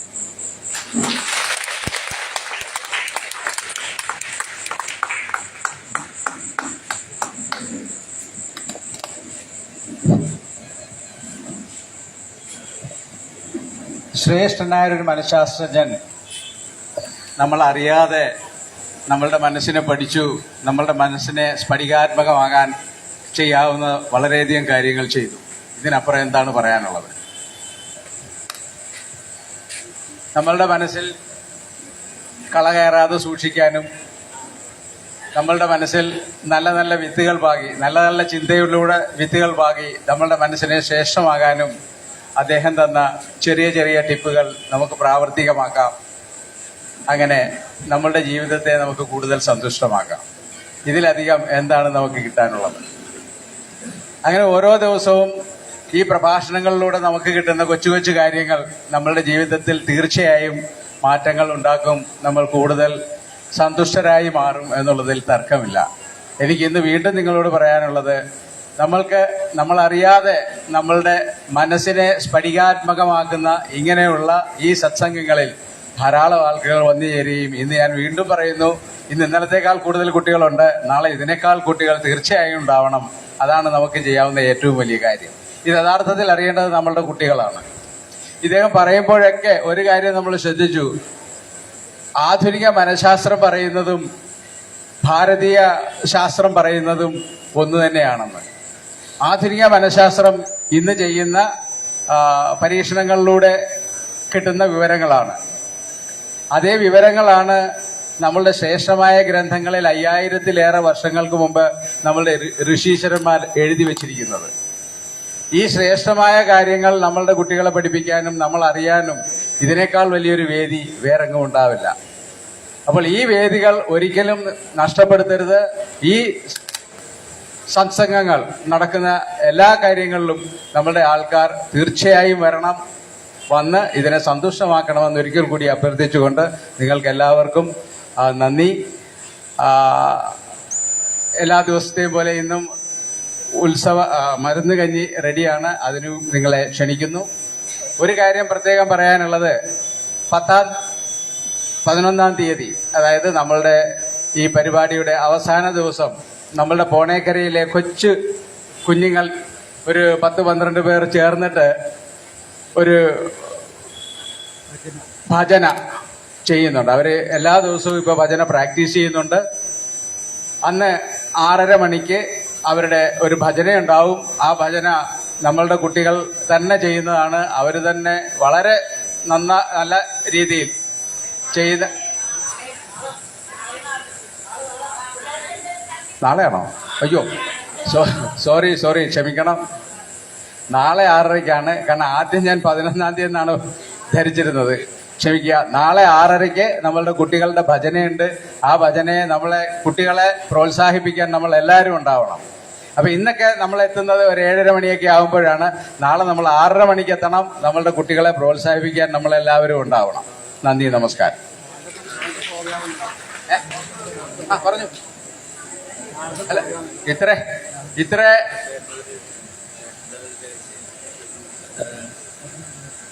വിശാലമായി, ഇത്ര മനോഹരമായി നമ്മുടെ മനസ്സിനെ സ്ഫടികാത്മകമാക്കാൻ വേണ്ടി ചെയ്ത ഒരു മനഃശാസ്ത്രജ്ഞന്റെ പരിപാടി, ആ മനഃശാസ്ത്രത്തിനോട് നിങ്ങളുടെ ഓരോരുത്തരുടെയും പേരിൽ ഞാൻ നന്ദി അറിയിക്കുന്നു. ഇനി നാളത്തെ ക്ലാസിന്റെ കാര്യമാണ്. നാളത്തെ ക്ലാസ് നമ്മളുടെ മാതാ അമൃതാനന്ദമയി മഠത്തിലെ അചലാമൃത ചൈതന്യ സ്വാമികളാണ് നയിക്കുന്നത്. അതും വളരെ നല്ലൊരു പരിപാടിയായിരിക്കും. കൂടുതൽ ആൾക്കാരെ കൂട്ടിക്കൊണ്ടുവന്ന് ഈ പരിപാടി വിജയിപ്പിക്കണം എന്നൊരിക്കൽ കൂടി അഭ്യർത്ഥിക്കുന്നു. നന്ദി.